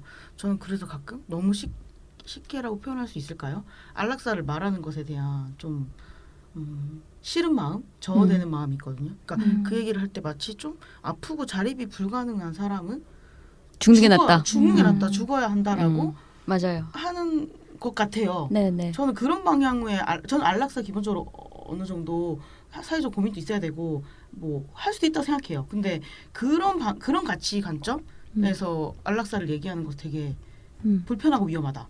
네, 라는 매우 생각. 그렇죠. 아니, 사실 그래서 지금 각기진이 얘기하는 것도 가치 기준이 굉장히 신체 활력, 뭔가 활동력 이런 것들이 활동력이 되게 신체에 맞춰져 있는 것들도 좀 가치 판단에 이미 있는 거니까 네. 그런 생각 순간 이어서 했습니다. 네. 네. 그 작년에 그 한국에도 연명의료법 네. 흔히 존엄사법이라고 얘기하는 그 법이 생겼잖아요. 그래서 지금 시행 중이고 거의 지금 아마 한 1년 6개월 정도 됐을 텐데 3만 명 이상 이제 이 연명의료 중단 결정을 했다고 해요. 근데 그 뭐 통계나 그 과정이나 이런 것도 너무너무 분석할 것이 많고 법도 분석할 게 많고 뭐 제도를 지금 더 한국의 법은 항상 만들어지면 바로 개정 운동을 해야 되잖아요. 진짜. 막 이렇게 또 이렇게 의료 시스템 전체랑 같이 이렇게 좀 다뤄야 될 부분도 많고 한데 그럴 때 정말로 왜 어떤 순간에 연명 의료를 중단하는 것이 더 좋다라는 판단을 할 수 있는가? 그것의 기준이 예를 들면은 의료비 부담이라든지 이렇게 되어버리면 혹은 돌볼 사람이 없음 이렇게 되어버리면 그 너무너무 정말 지금 이 상태 지금 우리 사회에 있는 불평등을 그대로 반영하는 식의 상황이 벌어질 수밖에 없거든요. 그러니까 잘 나가는 사람들은 오래오래 그렇죠. 예, 어떻게든 살고 예, 이건 어려운 마치 사람들은. 임신 중지 허용 사유에 이제 가난한 경우에 허용해 좀 이거랑 되게 비슷할 수 있겠네요. 그렇죠. 네. 그래서 무엇을 어떤 가치를 지키기 위해서 이 법이 필요한 것인가? 그리고 그 가치에 맞게 이 법이 활용될 수 있는 종류의 사회인가 지금 우리 사회가 그런 조건인가? 법의 취지는 존엄한 죽음을 위해서 만들었다고 해도 구조가 사실 그렇지 않으면은 결과는 완전히 불평등하게 갈 수밖에 없거든요. 그래서 정말 이야기할 것이 많다는 생각도 들어요. 그 커뮤니티 케어 네. 그것도 지금 이제 문 정부에서 네. 굉장히 밀고 있고 네. 그러니까 그것도 저는 뭐 그래요 워딩 문서의 워딩 아니요 문서의 워딩도 되게 노골적일 때 있어요. 네. 그러니까 의료비 네. 의료비 부담을 그 줄일 수 있는 방법이 지금 그밖에 없고 뭐 이런 식으로 얘기를 하거든요. 모두가 요양병원에 가게 되고 이러면 거기에 이제 투자되는 뭐 국민건강보험공단의 뭐 의료 비용이라든가 이런 얘기를 하는데 저는 설령 그게 어떤 좀 그 커뮤니티 케어를 했을 때 그 효과가 있다고 할지언정 그게 목표여서는 안 되잖아요. 그럼요. 그건 되게 중요한 건데도 불구하고 근데 지금 말씀하신 사전 연명 의료의향서죠. 제가 적어왔어. 네. 그것도 약간 그런 방향으로 얘기되는 것들. 그러니까 불필요한 의료 치료를 하게 되고 그게 뭐 비용 지출이 절감하는. 그게 설사 결과적으로 그런 효과를 준다고는 하더라도 그 지향점이나 목표가 그거를 내세워서 그게 가능할까 실제 그런 생각들을 되게 많이 해요. 그렇죠. 네. 네. 그러니까 연명의료나 연명의료 중단을 이제 결정할 수 있다. 특정한 조건에서 네. 자기 자신의 죽음에 대한 결정의 권리이기도 하고 혹은 어떤 어떤 단계에서는 이제 그 공격적인 치료보다는 완화 의료 쪽으로 넘어가야 되는 단계가 있다. 인간은 의료가 아무리 발전해도 무한히 살 수는 없다. 그러니까 사람이 죽는다는 것이 뭐 의료가 실패해서 혹은 의료가 덜 발전해서 라고 보는 식의 이 무병장수의 환상이라고 할까? 그런 것을 좀 깨야 된다라는 차원에서 굉장히 철학적인 큰 전환을 가져올 수도 있는 법이라고 생각하는데 그렇게 작용을 하려면 이제 지금보다 훨씬 이 얘기를 많이 해야 되는 거죠. 그렇죠. 인간은 어떤 존재인가? 왜 서로의 존엄성을 지켜가면서 살아야 되는가? 의료는 어디까지 개입할 수 있는가? 자기 자신에 대해서 결정한다는 것은 어디까지이고 주변 사람들이 거기에 개입할 수 있는 정도는 어디까지인가? 뭐 이런 것들이 함께 좀 논의돼야 된다고 생각을 많이 해요. 그래서 저는 아픈 사람들, 질병을 겪은 사람들 얘기를 더 많이 이렇게 비참하게 이렇게 재현되는 거 말고 정말 더 많이 해야 된다고 생각이 들어요. 그리고 최근에 이제 저희 그 민우회에서 한번 건강보험 제도 가지고 이제 집담회를 했었긴 했는데 그때 나왔던 얘기 중에 하나가 암 전문 병원 있잖아요. 네. 암 전문 병원이 그러니까 요양원에 가기는 애매하잖아요. 그러니까 예를 들어 제 나이 때에 암이 발병했어. 그러면 암 치료를 받고 이후에 좀 암 치료가 끝났다고 해도 뭐 뭔가 더 필요한데 쉰다던가 이런 요양이 필요한데 요양원 되게 굉장히 노인 중심으로 되어 있는 거예요. 그래서 암 전문 병원을 가려면 암 전문 병원은 고가의 치료를 받지 않으면 있을 수가 없으니까 보험을 가지고 있지 않으면 특히 보험 중에서도 암 전문 병원 같은 곳에 보험을 해줄 수 있는 고가의 보험이 아니면 갈 수가 없는 거예요. 그러니까 그런 식으로 되게 뭐랄까 질병에서도 노인 장기 요양 병원 되게 그약 수적으로 많아서 오히려 수요보다 공급이 더 많은 그런 문제가 있고 어떤 식의 병원들은 또 갈 수가 없고 이런 것들 이런 얘기들도 좀 더 나와야 되지 않나? 라는 생각들 좀 많이 하게 되거든요. 그게 이제 지금 뭐 정부에서 하고 있는 커뮤니티 케어 얘기의 뭐 표면적인 취지이겠죠.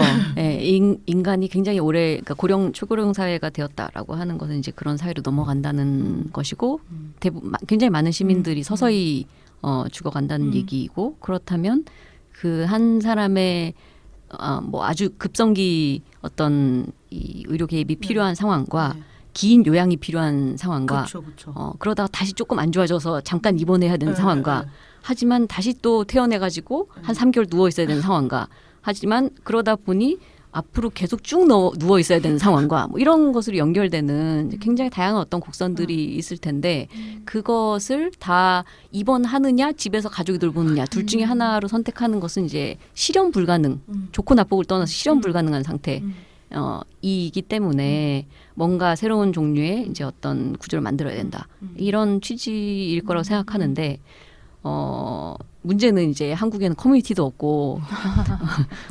케어를 존중하지도 않는 사회이기 때문에 그 좋은 말을 붙여놓는다고 해서 뭐가 실현되는 것은 아니고 그런 부분에서 정말 같이 뭔가 비판도 필요하고 뭔가를 새로 만들어야 되는 부분도 있고 네. 그 커뮤니티 케어 정책이라는 것은 커뮤니티 케어 센터 같은 걸 만드는 네, 그 안에 그것도 있어요. 그것도 있고 중점은 결국 그러니까 자기가 살던 곳에서 웬만하면 이제 입원하지 않고 재가 요양, 방문 요양이라든가 가정 방문 요양 서비스라든가 아니면 뭐 데이케어 센터라든가 이런 걸 통해서 그러니까 이제는 이제 말씀하시다시피 정희 선생님 말씀하셨다시피 10년인 거예요. 그러니까 갑자기 사람이 확 이렇게 죽거나 이러지 않는 거예요. 그러니까 10년 동안 병원에 있을 필요가 없기도 한 거예요. 그러니까 그 사람의 삶의 질을 위해서도 사실 그렇기 때문에 이제 커뮤니티 케어라 하면 이제 자기가 살던 곳에서 웬만한 노년을 거의 보낸다. 그리고 웬만하면 집에서 이제 임종을 한다던가 가정방문 요양이라던가 가정방문 뭐 간호사 서비스라던가 이런 거를 이제 하려고 하는데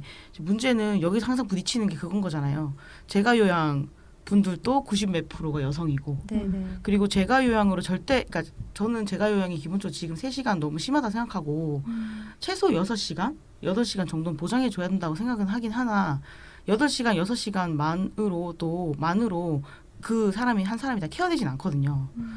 그러니까 제도가 케어할 수 없는 부분들을 누가 케어할 것인가 했을 때 이제 그게 계속 이제 가족 안에 여성이 독박을 한다던가 이런 방향으로 이제 가는 문제가 있죠.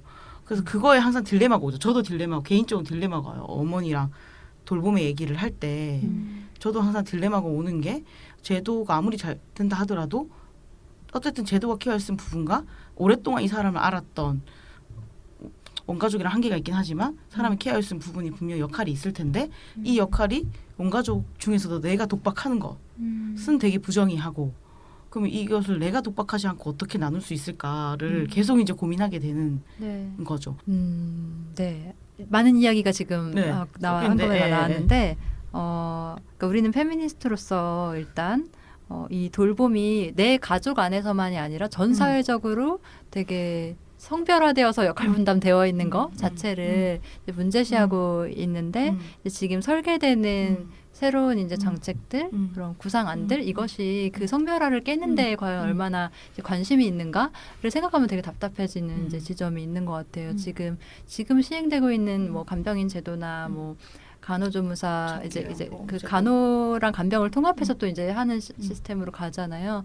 그랬을 때 이제 그 대체로 많은 이제 여성들이 이제 종사하고 있는 그 직종에서 되게 엄청난 노동 강도로 되게 나쁜 노동 조건에서 일을 하고 있고 또 지금 많은 간병 노동자들이 조선족 여성들이고 또 엄청나게 낮은 임금 속에서 엄청 많은 일을 하고 있는 이제 이런 문제도 있고 또 이제 아까 얘기했던 대로 가정 안에서 이제 그런 이제 제도화된 노동 말고 그냥 이제 여성들이 하고 있는 그런 돌봄 노동들은 온전히 평가되지도 않으면서 이제 도리로서 이제 얘기되고 있는 그런 문제들을 도대체 뭐를 어떻게 하면 이걸 좀 더 나아지게 할 수 있을까를 이제 고민이 많이 되는 것 같아요. 그래서 뭐 그런 상상도 하게 되는 거죠. 뭐 세금을 왕창 걷어가지고 돌봄 돌봄 급여를 이제 엄청나게 주면 남자들이 들어오나? 근데 또 한편으로는 이것도 좀 깨야 되는데 저도 나를 돌봐주는 사람이 남자이면 이게 그리고 또 네. 남자들이 돌봄 무능력자인 경우가 되게 많은데 그러니까 돌봄 무능력자이기 이전에 관계 무능력자인 경우가 너무 많고 사실은 이제 그 교육도 되게 근본적인 문제인 거잖아요. 맞아요. 주변에 한때 50대 이제 그 50대 이제 독거 남성의 사망 비율이 전 연령대 이제 독거 사망 비율 중에 제일 높잖아요. 네네. 그러니까 실제로 자기 못 돌봐서 죽어요. 남성들은. 그러니까 근데 예전에 이제 그게 이제 가족이나 아니면 결혼했으면 뭐 와이프 해줬죠. 그 정도로 이제 자기 돌봄 능력조차가 이제 떨어지는 상황에서 네.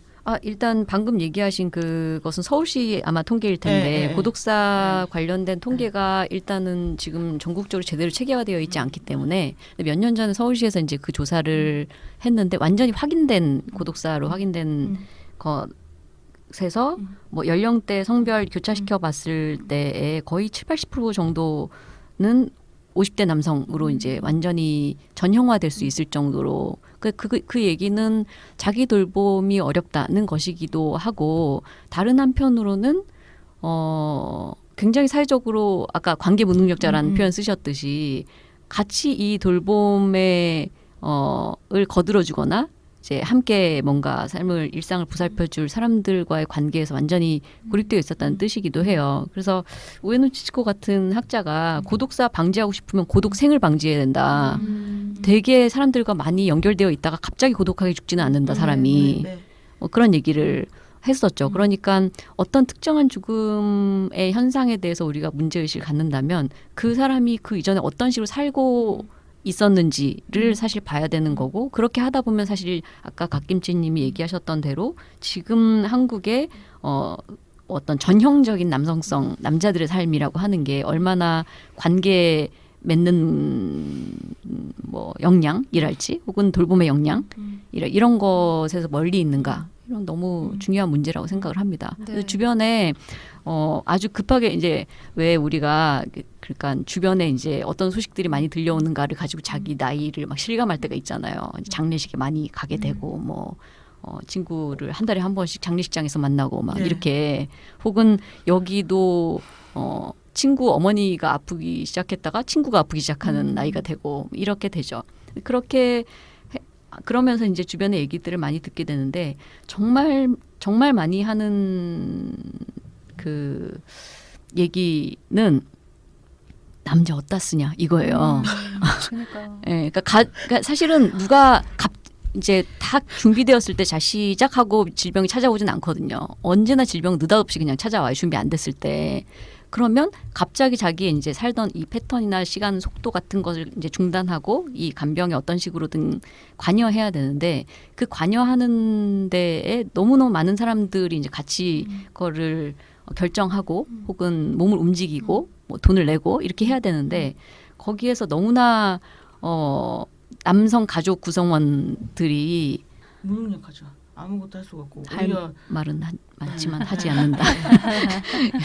네, 그런 이제 푸념 같은 겁니다. 네, 그래서 그 말을 남자 어디다 써라고 하는 말을 탄식처럼 내뱉는 이제 가족 돌봄의 상황에 처한 여성들이 있고 그 여성들의 말을 그 말 한마디로 모든 것을 바로 알아듣는 또 다른 여성들이 있는 거죠. 네. 이 말이 통용된다는 것 자체가 사실은 굉장히 부정의하고 문제적인 상황이라는 거예요. 이런 말이 안 나오는 사회로 가려면 어떻게 해야 될까? 이런 고민을 지금 우리가 하는 것 같습니다. 정말로 엉뚱하게도 이것을 이전에는 남성들이 사회와 공동체에서 거의 노예 같은 여자를 붙여주는 방식으로 이제 이런 문제를 다 이제 좀 해결하려고 하는 이제 그런 게 있었던 것 같고 근데 최근에도 왜 무슨 여성가족부 장관이 진선미 장관일 때 남성들과 만나는 뭐 그 자리에서 이제 외로움을 굉장히 토로하면서 이제 얘기를 했는데 저는 이제 그 장면을 보면서 이 현재 그렇게 살아가고 있는 남성들의 수요를 맞춰주는 방식으로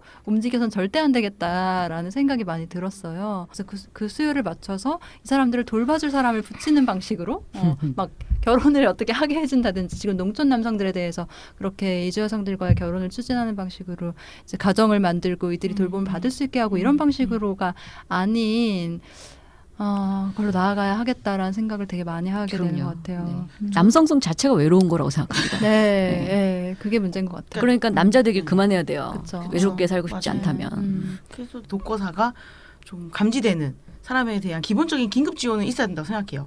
있어야 된다고 생각하나 그게 그 독거사를 근본적으로 예방하는 그리고 그게 끝인 수는 없다고 생각하거든요. 아주 근본적으로 저는 남성들이 돌봄받고 돌봄하고 어울려 살고 이런 거를 중요한 가치로 교육받지도 않고 할 줄을 모르고 본인 또 그렇게 생각하지 않은 채로 그냥 어른이 되고 5, 60대가 되는데 예전에는 어떤 여성이 이제 결혼을 하든 뭐 가족이 해줬지만 지금 그렇지 않잖아요. 그렇지 않으면 이제 진짜 그렇죠. 그렇죠. 그래서 진짜 막 막말로 부엌에 들어가도 고추가 떨어지지 않습니다 같은 류의 음. 캠페인을 해야 되는 게 아닌가 싶을 정도로 그냥 그런 얘기를 들으면서 자란 거잖아요. 친구를 평생. 사귀십시오. 네. 그런 생각이 듭니다. 아까 전에 이제 큐티보이님이 얘기하셨던 이제 페미니스트로서의 이제 부모 돌봄 문제과의 네. 고민 같은 것도 저도 이제 공감이 되게 많이 돼요. 혈연 가족이 나에게 끼치는 영향을 최대한 많이 줄여가면서 살아야겠다라는 생각도 되게 많이 하고 그리고 저도 이제 학습된 어떤 자식된 도리랄지 학습된 어떤 윤리 같은 것도 있고 가족에 대해서 그런가 하면 또 저는 엄마에 대해서 가지고 있는 인간으로서의 애정, 뭐 관계의 윤리, 뭐 이렇게 표현될 수 있는 감정들도 있고 그걸 지키고 싶은 마음 같은 것도 있거든요. 그래서 그런 속에서 이제 혼란들도 있는 것 같아요. 근데 이제 여성이 돌봄을 한다는 것이 딱 어떤 의미로만 딱 이제 생각되니까 사실 인간이 생애 전체를 놓고 생각을 해보면 다른 사람의 돌봄 없이 나의 대표자는 나야. 모든 것은 내가 결정해. 내가 알아서 할 수 있어. 아무에게도 폐를 끼치지 않겠어. 라는 모드로 살 수 있는 기간은 인생 전체에서 그렇게 길지가 않아요. 그리고 이 타인에 대한 의존성, 다른 사람에게 우리가 기대어서 내 삶이 구축되어 있다라고 하는 것을 조금만 더 확장을 해보면 정말 이거는 글로벌하게 의존하고 있는 상태 아닙니까? 타인 없이는 하루도 우리가 인생을 살 수가 없는 상태이죠. 그러니까 어떻게 보면 인간은 무릇 독립적으로 자기 앞가림 하면서 살아야지라고 하는 것의 내용은 사실은 굉장히 구체적으로 제한적으로 더 분명하게 정의되어야 된다고 생각하고 그런 의미의 시민성 내지는 독립성을 추구하는 것 혹은 자율성을 높이려고 애쓰는 것은 여전히 중요한 정치적인 의제인데 그게 인간이란 원래 아무한테도 폐를 안 끼치고 아무한테도 의존하지 않고 그렇게 사는 것이 제대로 사는 것이다 라는 식으로 생각하는 건 너무 허상이라고 생각하고 이미 의존하고 있고 그런데 어떤 사람들의 의존은 의존으로 안 보는 종류의 이제 해석의 부정의 같은 것이 사실 있었던 것이고 그리고 실제로는 많은 이제 전형적인 어떤 성별 분화를 하는 이 이성의 커플들 사이에서 누가 누구한테 의존하고 있는가 그런데 사회는 누구를 피부양자라고 지금 규정하는가 이런 생각을 이제 해보다 보면 이 의존과 독립성이라고 하는 개념 자체를 완전히 지금 우리가 새롭게 정의해야 되는 것 아닌가 이런 생각이 들기도 합니다. 그리고 다른 한편으로는 아까 말씀하셨던 이제 그 의존하는 상태 내가 다른 사람을 돌보는 것은 오히려 상대적으로 더 받아들이기가 쉬운데 내가 돌보면 받는 것이 훨씬 더 힘들 것 같다. 저는 그거 너무너무 공감하거든요. 그리고 그것에 공감하는 이런 심정이 드는 나 자신이 방금 제가 이제 말씀드렸던 이 인간이란 무릇 자율적이고 독립적이고 남한테 패키지지 않으면 살아야 된다라고 하는 어떤 규범하고 관련이 있다고 저는 생각을 해요. 근데 사실 그 얘기를 조금만 다른 이슈들로 연장시켜 보면 진짜 한 두세 거리만 가면 우생학이거든요. 그러니까 짐이 되는 인생, 다른 사람한테 부담이 되는 몸, 이라는 것은 아까 얘기했듯이 죽는 게 낫다, 없는 게 낫다, 태어나지 않는 게 낫다. 그러니까 이제 뭐 어떤 특정한 장애에 인들을 향해서 혹은 유전병을 가지고 있는 이제 환자들을 향해서 이제 아이를 낳지 말아야 된다 이런 얘기를 하는 것도 국가가 뭐 강제 불임 수술을 시키기도 하고 이런 역사들이 다 사실은 우생학적인 패러다임이잖아요. 인간은 쓸모가 있어야 되고 신체 건강해야 돼. 예, 건강해야 되고 그 쓸모를 다하지 못하면 사회의 짐이고 가족의 짐이고 이런 식으로 이제 되는 것이죠. 그러니까 저 아주 철학적인 문제라고 생각해요. 그러니까 인간은 우리가 뭐라고 보는가, 쓸모가 없는 사람은 죽는 게 나은가 정말로. 그렇다면 존엄성은 우리가 그동안 어떻게 생각해 온 것인가. 그러니까 어떤 존재가 존엄하다라고 하는 것을 그 사람의 기능, 그 사람의 쓸모, 그 사람의 역할 이을 가지고 정의를 해버리면 진짜 내가 아플 때, 내가 의존하게 될 때라는 것을 정말 아무도 받아들일 수 없을 거라고 생각하거든요. 맞아요. 그래서 저는 그런 문제가 또 그냥 개인이 나의 존엄에 대한 나의 이제 인간으로서의 가치에 대한 생각을 변화시키는 것으로 되게 역부족인 것 같다는 생각도 진짜 많이 들어요. 그래서 왜냐하면 이제 나의 가치라는 게 그냥 나 혼자 생각하는 게 아니라 어쨌든 사회적 상호작용 속에서 그게 이제 체험되는 것이기도 하잖아요. 깨닫게 되는 것도 있고. 그런데 예를 들어서 저는 저희 엄마가 갑자기 쓰러지거나 이제 크게 아프게 됐을 때 이제 만약에 그 엄마의 앞으로의 이제 존엄한 삶 혹은 생존이 저에게 달려 있다면, 그러니까 사적인 관계에 달려 있다면 안 될 것 같은 거예요. 존엄할 수가 없을 것 같은 거예요. 제가 아무리 물심양면으로 정말 진심으로 케어를 한다고 하더라도, 근데 만약에 저랑 관계가 틀어지면 그러면 한순간에 이제 굉장히 이제 불안한 처지에 속하게 되는 거잖아요. 이제 그런 생각도 들어서, 그러니까 그냥 저는 정말 진짜 제 엄마를 정말 사랑하거든요. 정말 친하고. 근데 그럼에도 불구하고 이 사람의 삶의 질, 그러니까 생존이 아니라 정말 존엄한 삶에 대해서는 제가 아니라 정말 그냥 제도가 해줬으면 좋겠어요. 그리고 그 위에서 제가 이제 더 할 수 있는 것들을 하는 것이 되어야만 한다는 생각이 정말 사무치거든요, 진짜. 기본적인 존엄의 최저선이라고 네. 할까요? 네. 근데 그것을 우리는 지금 생존만을 생각하게 되기 쉬운데 그게 아니라 진짜 좀 정서적인 케어까지 포함한, 그러니까 하나의 인간이 살아가려면 누려야 되는 어떤 그런 자기 존엄에 대한 감각 이런 것들까지도 좀 받쳐줄 수 있는 사회가 돼야 그렇죠. 한다는 생각을 정말 많이 해요. 왜냐면 저는 존엄이란 단어를 쓸 때도 가끔 그 존엄이라는 걸 각자 다르게 쓰고 있고 어떨 땐 나도 되게 차별적으로 사고하고 있다는 생각을 하거든요. 내가 생각한 존엄이란 건 너무나 신체 건강 비장애인 거예요. 이랬을 때 이게 문제적이지 않나 오히려 이 기준이?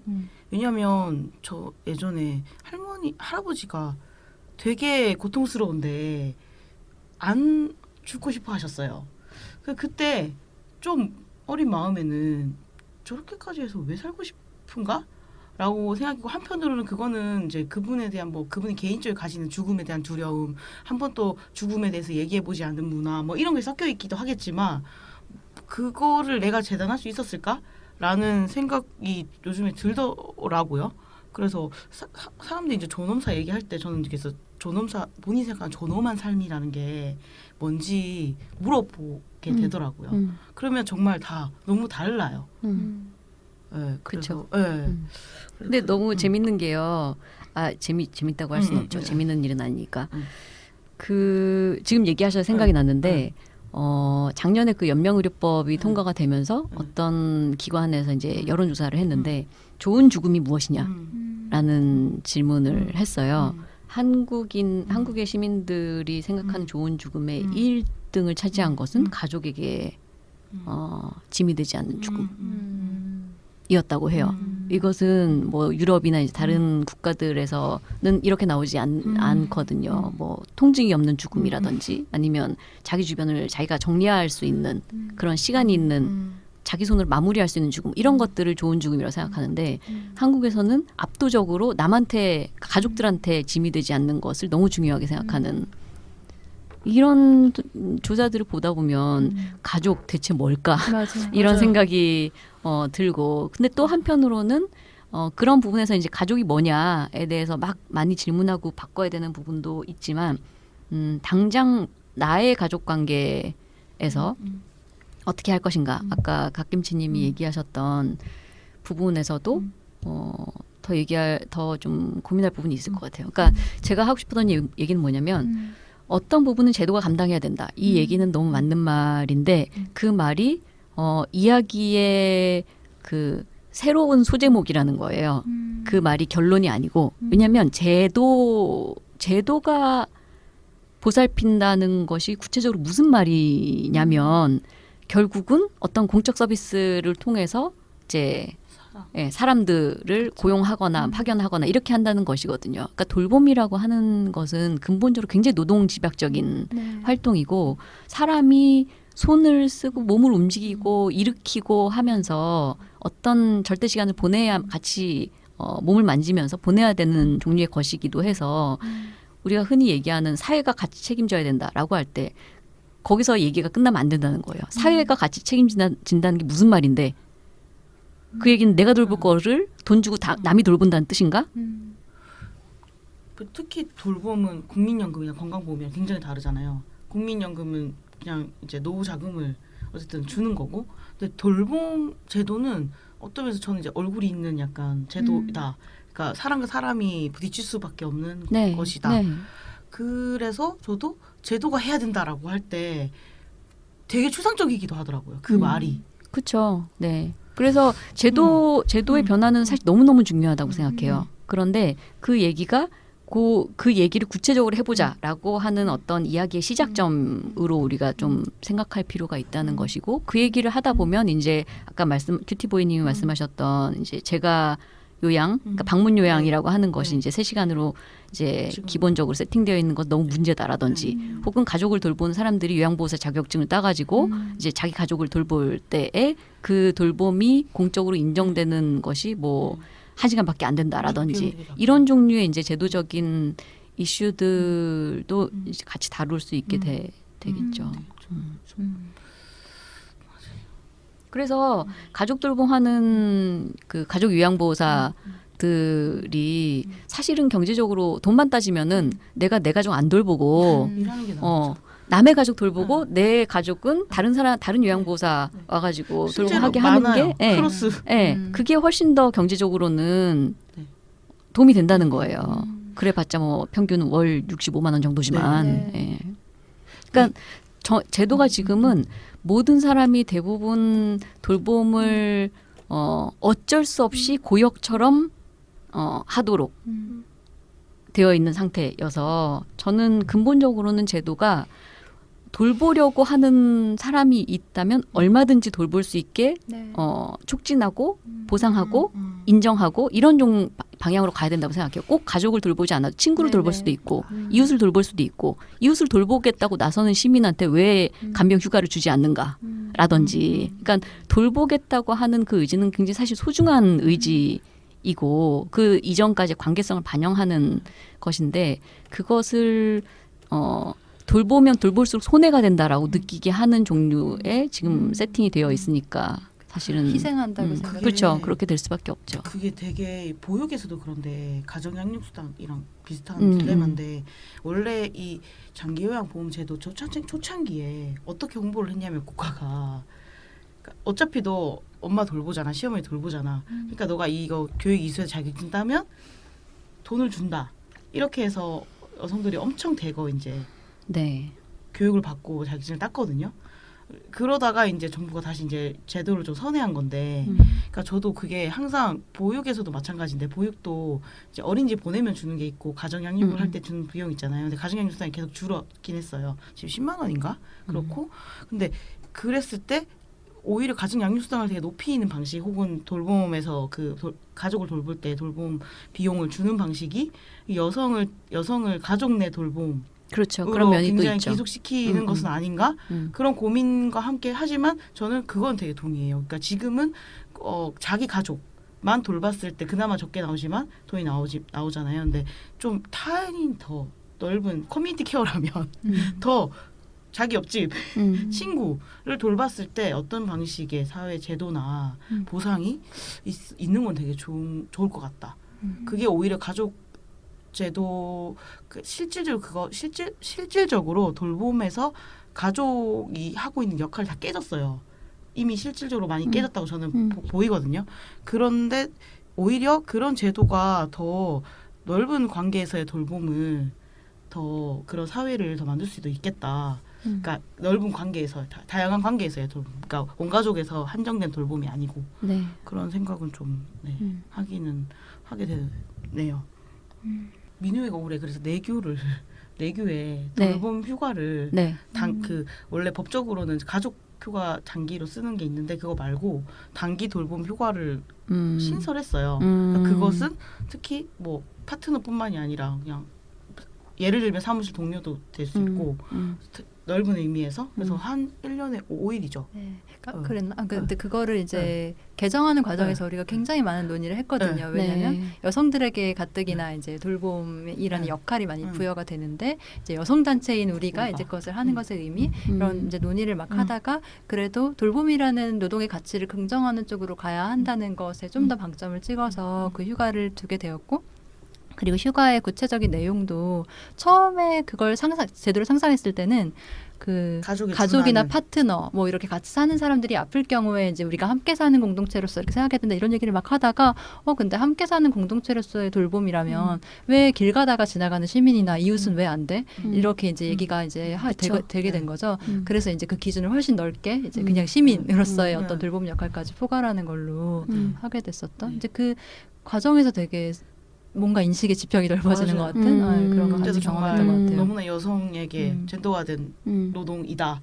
그것과 함께 하지만 돌봄은 굉장히 가치 있다. 그렇죠. 네, 그래서 더 넓히자. 그리고 되게 좋은 시간이었고 또 저는 되게 근데 저는 어쨌든 계속해서 저는 계속 제도화에 대한 얘기를 하고 싶은 것 같아요. 그러니까 물론 이제 이것만으로 모든 것이 다 되는 건 아니지만 어쨌든 공공 영역에서 이제 공적으로 그 노동을 하는 사람들도 자기가 그냥 이제 돈 받고 그냥 하기 싫은 일을 하는 게 아니라 이 사람들을 위해서 어떻게 하면 더 잘 돌볼 수 있지? 어떻게 하면 이 사람들이 더 잘 살아갈 수 있지를 고민하면서 그런 얼굴이 있는 노동을 잘 해나갈 수 있도록 조건을 마련하고 그래서 그것이 완전히 기본이 되어서 가족 관계에서의 어떤 가족이든 뭐든 그 사적인 관계에서의 돌봄 노동은 굉장히 부차적인 것이 됐으면 좋겠다는 생각이 정말 저는 되게 많이 드는 것 같아요. 그렇게 될 수 있도록 노력을 해나가야 되겠다는 생각도 되게 많이 해요. 근데 저는 그러려면 일상적 돌봄에 대한 가치 기준이 되게 높아져야 그 노동의 전문성이나 그게 되게 다 이어진 얘기죠. 그리고 이것은 아까 전에 왜 그 고독사와 고독생 얘기한 것처럼 이건 정말 그냥 가족 안에서의 돌봄만이 아니라 가족 관계 자체, 그러니까 평소에 삶을 어떻게 이제 맺어가고 있는가라고 했을 때 우리는 너무 이제 막 되게 투자하듯이 가족 구성원들 안에서 경제 공동체가 너무 막 되고 서로 밀어주고 끌어주고 해야 되고 가족 아니면은 그런 거를 이제 그런 협력을 상상하지도 못하고 삶의 협력을 이제 그런 거랑도 연결되어 있는 거인 것 같아요. 너무나 가족주의가 심한 거죠. 그쵸. 제가 얼마 전에 독일 연수 같은 걸 갔다 왔었는데 엄청 이제 단편적이긴 하지만 사실 전혀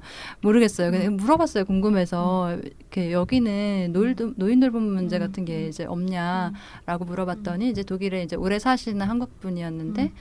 그분 생각에는 이제 그분이 뭐 되게 연구를 하시거나 그런 건 아니지만 봤을 때 그냥 가족들이 커서 나가면 그냥 완전 남처럼 조금 별개의 가족이기 때문에 그거를 자식에게 부탁하거나 뭐 부모에게 부탁하거나 그런 것 자체를 상상을 잘 안 하는 것 같다. 이 사람들은 그냥 이제 필요하면 병원이나 공공 서비스에서 자기가 개인적으로 도움을 받는 것이고 가족들은 그냥 서로 아는 사이니까 그냥 친밀한 관계를 지키기 위해서 가끔 만나고 뭐 이런 식의 것이지 그거를 이제 그렇게 의지하는 거는 이 사람들 생각 속에선 상상되지 않는 것 같다라는 얘기를 들었거든요.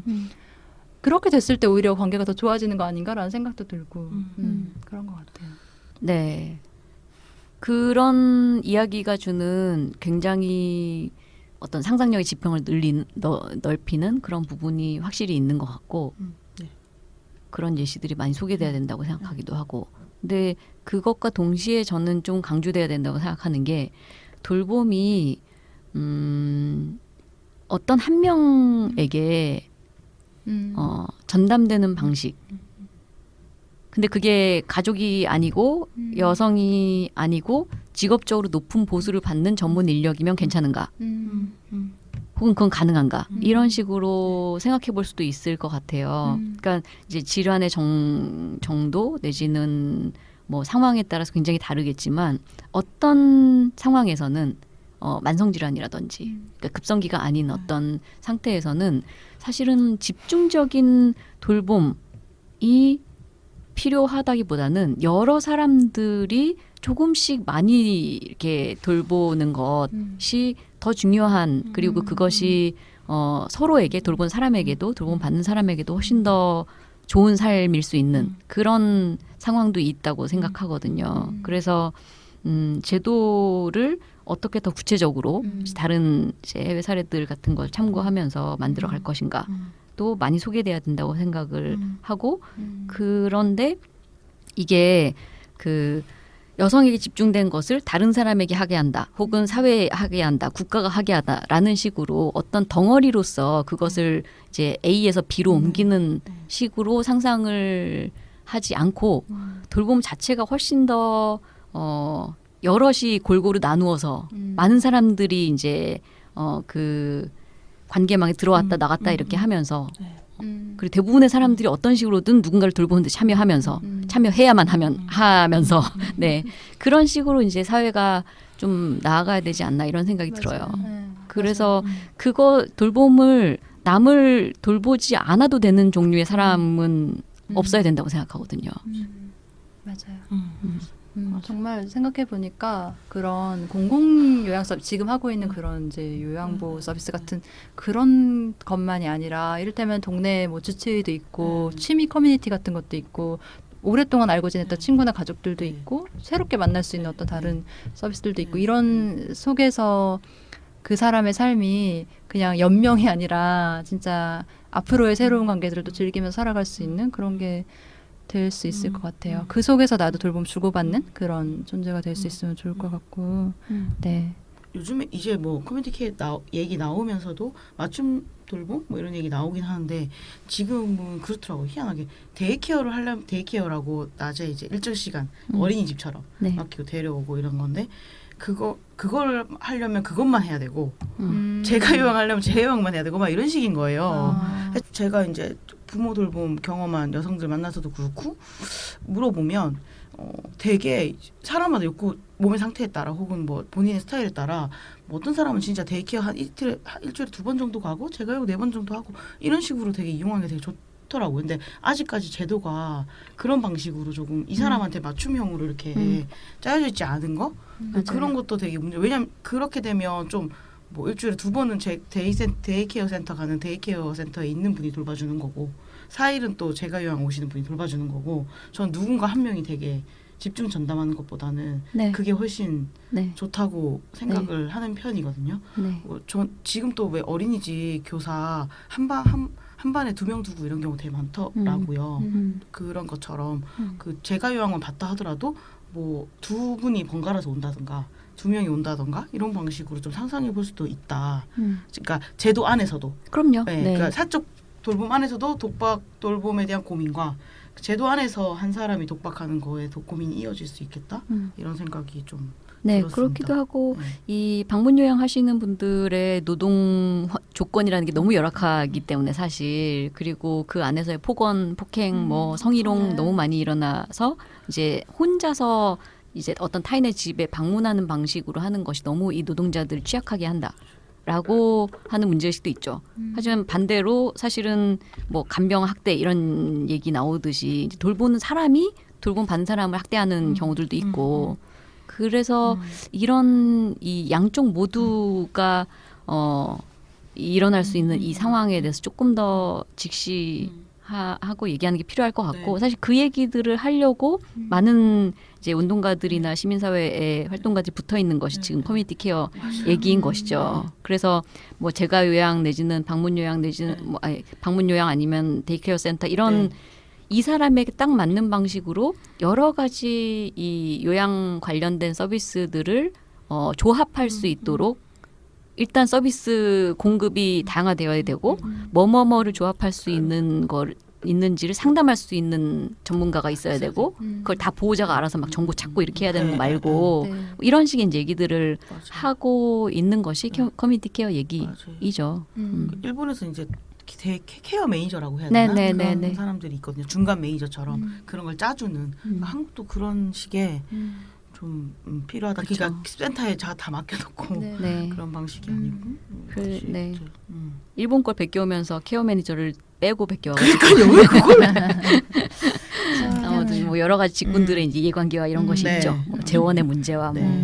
근데 어쨌든 여성 운동 단체에서 이 커뮤니티 케어 문제에 조금 좀 개입해야 되는 지점들이 많이 저는 있다고 생각을 해서 앞으로 이런 문제에 관심 있는 사람들이 좀 더 많이 생기면 좋겠습니다. 네. 네. 저희가 또 시간이 많이 지나가지고 네. 이제 마무리를 해야 될 것 같아요. 네. 그래서 이 주제에 대해서는 일단 여기까지만 얘기하는 네. 것으로 하겠습니다. 네. 저희 코너로 바로 넘어가 볼게요. 해장 픽! 네. 추천하고 싶은 것들 아무거나 얘기하는 시간입니다. 네. 생각해 오신 거 있으시죠? 얘기해 주세요. 키티보이님. 저는 이미 이 방송을 들으시는 분들은 볼 만큼 봤다고 생각하지만 아직까지 이 영화는 8만 찍었나요? 네, 이제 8만이에요. 네, 8만 찍어야 최소 10만은 찍어줘야 되지 않겠나라는 생각을 하면서 추천드립니다. 벌새고요. 네, 벌새. 저 2번 봤어요. 2번 봤고 저는 이 벌새는 또 너무 보실 거니까 길게 얘기는 하지 않겠습니다. 저는 이 영화 보면서 내가 이렇게 시간이 지났고 나이가 들었지만 어느 시점에 멈춰 있는 시간이 있다. 어느 시점에 멈춰 있는 공간이 있다. 라는 생각을 했거든요. 근데 이 영화를 보면 그 멈춰 있는 시간이 좀 흐르는 느낌이 들어요. 그리고 또 하나는 가족 밖에서 만났던 나이가 좀 더 있든 적든 그 나를 좀 돌이켜 생각해 보면 나를 정말 위로해 줬구나 싶은 여성들의 존재들을 갑자기 새록새록 떠올리게 되며 나도 누군가에게 그런 존재가 되어야겠다라는 생각을 정말 하게 만드는 영화이고요. 그리고 여성으로 자라온 한국에서 여성으로 자라온 사람이라면 이 영화에 공감하지 않을 수 없다. 저는 거의 장담하는. 그래서 꼭 이 영화를 극장에서 보셨으면 좋겠다라는. 그래서 아직까지 못 보셨다면 몇 군데서 하고 있으니까 꼭 보셔라. 네, 네. 정말 좋더라고요. 네. 영화가. 네. 네. 끝. 네, 전희경님도. 네, 여러 개 해도 되나요? 네. 완전 좋아요. 저는 일단 우리가 마지막에 그 커뮤니티 케어나 일본 제도 이런 얘기를 했었으니까 만화책 중에 헬프맨이라는 만화책이 있어요. 아마 27권까지인가 28권까지인가 나온 만화책일 텐데 물론 기본적으로 일본 사회가 가지고 있는 뭐랄까요 굉장한 이 성평등 이슈에 있어서의 놀라운 빠은 면들 있잖아요. 그런 것이 만화에 또 역시 이제 반영되어 있는 부분들이 있긴 한데 그렇지만 그거보다 훨씬 더 굉장히 많은 구체적인 감각, 그러니까 고령 사회 이제 우리 몇 년 있으면 7년 있으면은 초고령 사회잖아요. 초고령 사회는 65세 이상 인구가 5명 중에 1명 이렇게 되는 사회인 거고 아마 10년 되기 전에 치매 인구가 100만 명이 넘게 될 겁니다. 지금 70만 명 정도 되고 이런 식의 사회에서 이 돌봄이라고 하는 이슈 혹은 늙음, 질병 이런 주제들을 나랑 무관한 문제라고 생각하며 살 수 있는 시민들은 굉장히 적을 거라고 저는 생각해요. 그래서 아주 이 늙는다는 것이나 아프다는 것이나 돌본다는 것에 아주 구체적인 장면들 혹은 이슈들, 고민들 이런 것들을 좀 따라가 볼 수 있는 그런 만화책 읽는 게 즐겁진 않습니다. 굉장히 고통스럽고 그만 읽을까 이런 생각이 들기도 해요. 그렇지만 초반에 그런 심정에 지지 마시고 꼭 끝까지 읽으시기를 후반부에 갈수록 완전히 새로운 이제 질문들이나 장면들이 나오기 때문에 전체를 다 읽으시기를 추천드리고요. 그리고 혹시 이런 주제 너무 나는 이런 주제 처음 생각해봤다라고 생각하시는 분들은 그 아툴 가완디라고 하는 이제 사람이 쓴 의사이기도 하고 이제 저술가이기도 한데 어떻게 죽을 것인가라고 하는 책이 있어요. 이 책은 아주 그 미국의 이제 의료의 중심부에서 의사로 살아가는 사람이지만 의료라는 것의 한계 그리고 인간은 필연적으로 죽는다는 것 그렇다면 병원에서 중환자실에서 혹은 뭐 그렇게 이제 죽는 것이 아닌 어떤 과정으로 죽어갈 것인가에 대해서 같이 생각을 해봐야 된다 이런 제안을 하고 있는 책이라고 생각하고요. 또 하나는 아까 잠깐 언급되었었던 우에노 치코 선생님이 쓴 책 중에 그 돌봄력이 좀 떨어진다라고 느끼는 이 남성들을 위한 독신의 오후라는 책이 있고 정말 친절하네요. 네. 이런 책을 쓰다니. 네. 그리고 우에노 치코 선생님 본인이 이제 늙어가는 이 싱글 여성으로서 이제 혼자서 죽어간다는 것이 가능한가? 그러려면 뭐가 필요한가라는 것을 굉장히 많은 필드워크를 통해서 썼던 누구나 혼자인 시대의 죽음이라는 책이 있어요. 그 책도 굉장히 추천을 드립니다. 네. 그리고 또 있어요. 네. 많아서 죄송해요. 좋아요. 너무 좋아요. 영화 2개가 생각이 났는데요. 네. 하나는 크로닉이라는 예전에 이제 작년에 오키살롱에서 다룬 영화이기도 한데 여기에는 전문 간병인 이라고 할 수 있는 간호사라고 할 수 있는 이 남성 간호사가 한 명 나와요. 그 영화인데 물론 다 보고 나서 저런 사람이 있겠냐라고 생각하긴 했지만 이 크로닉은 이제 거의 만성이 아니라 뭐라고 해야 될까요? 이제 죽음을 앞두고 있는 사람들 환자들을 전문적으로 직업적으로 보살피는 사람의 이 돌보는 장면 같은 것이 좀 나오는데 생각을 많이 하게 되는 영화이고 특히 돌보는 사람의 마음 혹은 돌보는 구체적인 손길이 얼마나 달라질 수 있는가 거기에 마음이 있을 때 이런 걸 좀 생각하게 하는 영화인 것 같고 또 하나는 스틸 앨리스라는 영화인데요. 이건 많이 이제 아실 텐데 왜냐면 줄리안 무어가 이거 가지고 아카데미 여우주연상을 탔기 때문에 근데 이 영화는 사실 그 남성 감독이 만든 영화인데 감독 자신이 루게릭 병이었었어요. 그래서 이제 영화 찍는 후반부에는 거의 막 약간 이 디렉팅이 좀 그냥은 힘들 정도로 그런 상황에서 이 치매라고 하는 이 인지장애라고 하는 이 질환을 그 질환에 걸린 사람의 입장에서 그려내고 싶었다. 이게 이 영화의 가장 큰 미덕이라고 생각을 하고 그 안에서 물론 아주 지식인의 어떤 그 중상층의 계급의 어떤 백인 여성이 나오긴 하지만 그 가족 관계 안에서 어떻게 다양한 결혼한 자식들과 결혼하지 않은 막내딸과 그 막내딸이 어떻게 결국은 이렇게 너무 많이 스포일러인가? 네. 하여튼 그런 그러니까 아픈 사람의 심정, 돌본 사람의 심정 보다는 아픈 사람의 심정에 좀 우선적으로 감정이입을 함으로써 특히 가장 비인간적으로 사람들이 많이 공포스러워하는 이 치매, 인지장애라고 하는 질병에 대해서 좀 인간으로서 고민할 수 있게 해주는 영화라고 생각합니다. 네. 너무 좋네요. 이렇게 네. 많은 추천을. 네. 꼭 챙겨서 봐야겠습니다.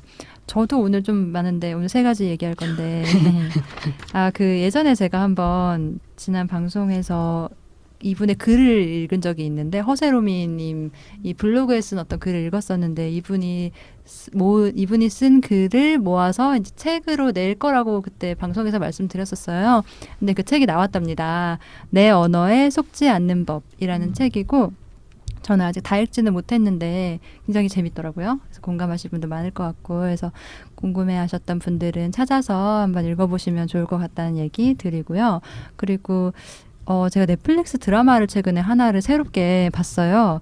이거 제가 얼마 전에 추석 연휴였는데 연휴 때 그냥 한번 봐볼까 하고 1편을 열었다가 8편까지 쭉 정주행을 한꺼번에 했고 제목이 믿을 수 없는 이야기라는 이제 드라마예요. 그래서 이 방송이 나갈 때쯤이면 아마 한 달 후니까 거의 많은 분들이 보셨기를 이제 바라는 마음도 있는데 시즌 1이에요? 네, 시즌 하나만 있고 8회짜리 드라마인데 진짜 엄청 약간 완벽하다라는 생각이 들 정도로 이 캐스팅과 연기와 이게 성폭력 피해자가 경찰 수사 단계에서 어떻게 어떤 문제를 겪을 수 있고 또 이제 어떤 다른 좋은 경찰관을 만났을 때 어떨 수 있는가를 보여주는데 엄청 훌륭하게 연출을 했어요. 네, 그래서 이거 보면 무슨 말인지 알 거예요. 정말 너무너무 다 봤으면 좋겠고 특히 경찰대학에서 이걸 필수 교과로 지정을 해서 꼭 봐야 된다 이런 생각을 되게 많이 했던 거였고요. 그리고 또 하나는 제가 그 아까 전에 잠깐 언급됐었던 전희경님의 박사 논문 젠더 나이 체제와 여성의 나이 시간의 서사성을 통해 본 나이 경험의 정치적 함의에 관한 연구라는 논문에 어떠한 부분을 적어놓고 가끔씩 들여다보곤 하거든요. 그래서 그 구절을 살짝 길지만 읽어보고 싶어가지고 챙겨왔어요. 이것은 전희경님을 괴롭히고자 하는 의도가 전혀 없음을. 괴롭습니다. 네, 새로운 사회는 이라고 시작하는 부분이거든요. 아마 결론부였던 걸로 기억하는데 이걸 읽어볼게요. 새로운 사회는 인간의 삶이 성별의 정상성을 중심으로 각본화되지 않을 수 있는 탈성별화의 사회, 독립과 의존이 더 이상 대립적으로 정의되지 않는 사회, 젊은 여성들의 나이가 성공의 자원으로 환산되지 않고 나이든 여성들이 살아온 세월이 의미 있게 소통될 수 있는 사회, 즉 지금과는 다른 방식으로 시간이 흐르는 사회여야 한다. 이것은 고유의 시간성을 구축해가는 여성들의 경험에 귀를 기울이고 여성성 규범과 분투하며 살아낸 세월의 물질성에 정치적 이름을 부여하며 나이듦에 대한 긍정적 모델을 발견하고 그것을 세대 간에 소통시킬 수 있는 방법론을 찾아가는 것에서부터 시작될 수 있다.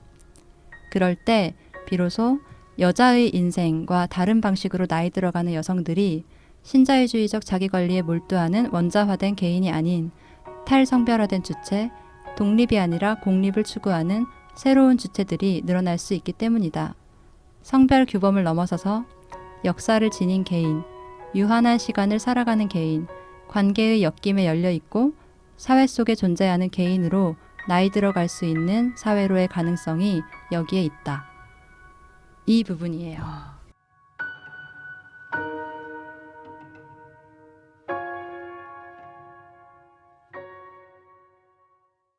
정말 좋지 않나요? 정말 좋다. 정말 좋네요. 지금 굉장히 진짜 좋은데 정말 좋아요. 네, 그래서 꼭 네. 소개를 네. 드리고 싶었습니다. 네. 네. 네. 이제 끝으로 그러면, 오늘 네. 방송 소감 짧게 나누면서 마무리했으면 좋겠습니다. 오늘 녹음하면서 어떠셨는지요? 아, 네. 그 2시간 동안 무슨 얘기를 하게 되려나 생각하고 왔는데 놀랍게도 시간이 부족하네요. 네. 할 얘기가 이렇게 많다니. 네, 너무 이런 얘기를 길게 깊이 할 수 있어서 저는 너무 귀한 시간이었던 것 같고 앞으로도 다른 기회에 또 뵐 수 있었으면 좋겠습니다. 초대해 주셔서 감사합니다. 네, 감사합니다. 와. 아 저도 사실 제가 요즘에 그 삶에 이제 그 자기 핫이슈가 이렇게 늘 있잖아요. 3, 4년 전까지 네. 제 삶에서 돌봄이 정말 10순위에도 들지도 않았어요. 연애가 1순위였죠? 아니 저기 네. 네. 이런 방송인가요? 네, 연애가 1순위였는데 놀랍게도 이제 연애가 1순위가 아니고 근데 제가 저는 이제 이 돌봄 예전에는 40대 50대 이상의 여성분들이나 페미니스트 분들이 돌봄에 되게 관심 있고 이런 게 좀 이해가 안 가고 막 그때는 하여튼 전 그랬어요. 그러니까 저 주제에 왜 이렇게 저렇게 관심 있지? 되게 안급진적이어 보이고. 예, 되게 보수화되는 건가 봐. 아 진짜 함부로 그렇게 생각했던 것 같아요. 결국 좀 약간 저렇게 그러니까 진짜 건방지게 생각했던 것 같아요. 근데 제가 한 2, 3년 전부터 돌봄이 거의 저희 1위 아직 아니지만 한 3위 정도로 지금 되게 바뀌었어요. 진짜 저도 바뀌었겠죠. 제 주변도 바뀌었겠고 그래서 그 삶의 핫이슈 3에 드는 돌봄 얘기를 사실 항상 하고 싶은 욕구가 되게 많고 그런데 오늘 이런 자리가 있어가지고 얘기를 하게 돼서 너무 사실 고민되고 힘들면서도 즐거웠다. 그런 예. 맞아요. 네. 초반에 얘기하신 재미라는 것이 이런 걸까요? 그렇습니다. 네. 네, 저도 그랬었던 것 같습니다. 네, 이번 방송은 여기까지 하는 걸로 마무리하도록 하겠습니다. 저희 해장상담소 계속 사연 메일로 받고 있고요. yuchijang.today 유치장.today@gmail.com으로 어떠한 사연이든 보내주시면 좋겠습니다. 네, 그러면 저희는 다음 방송에서 다시 만나도록 하겠습니다. 여러분, 그때까지 안녕!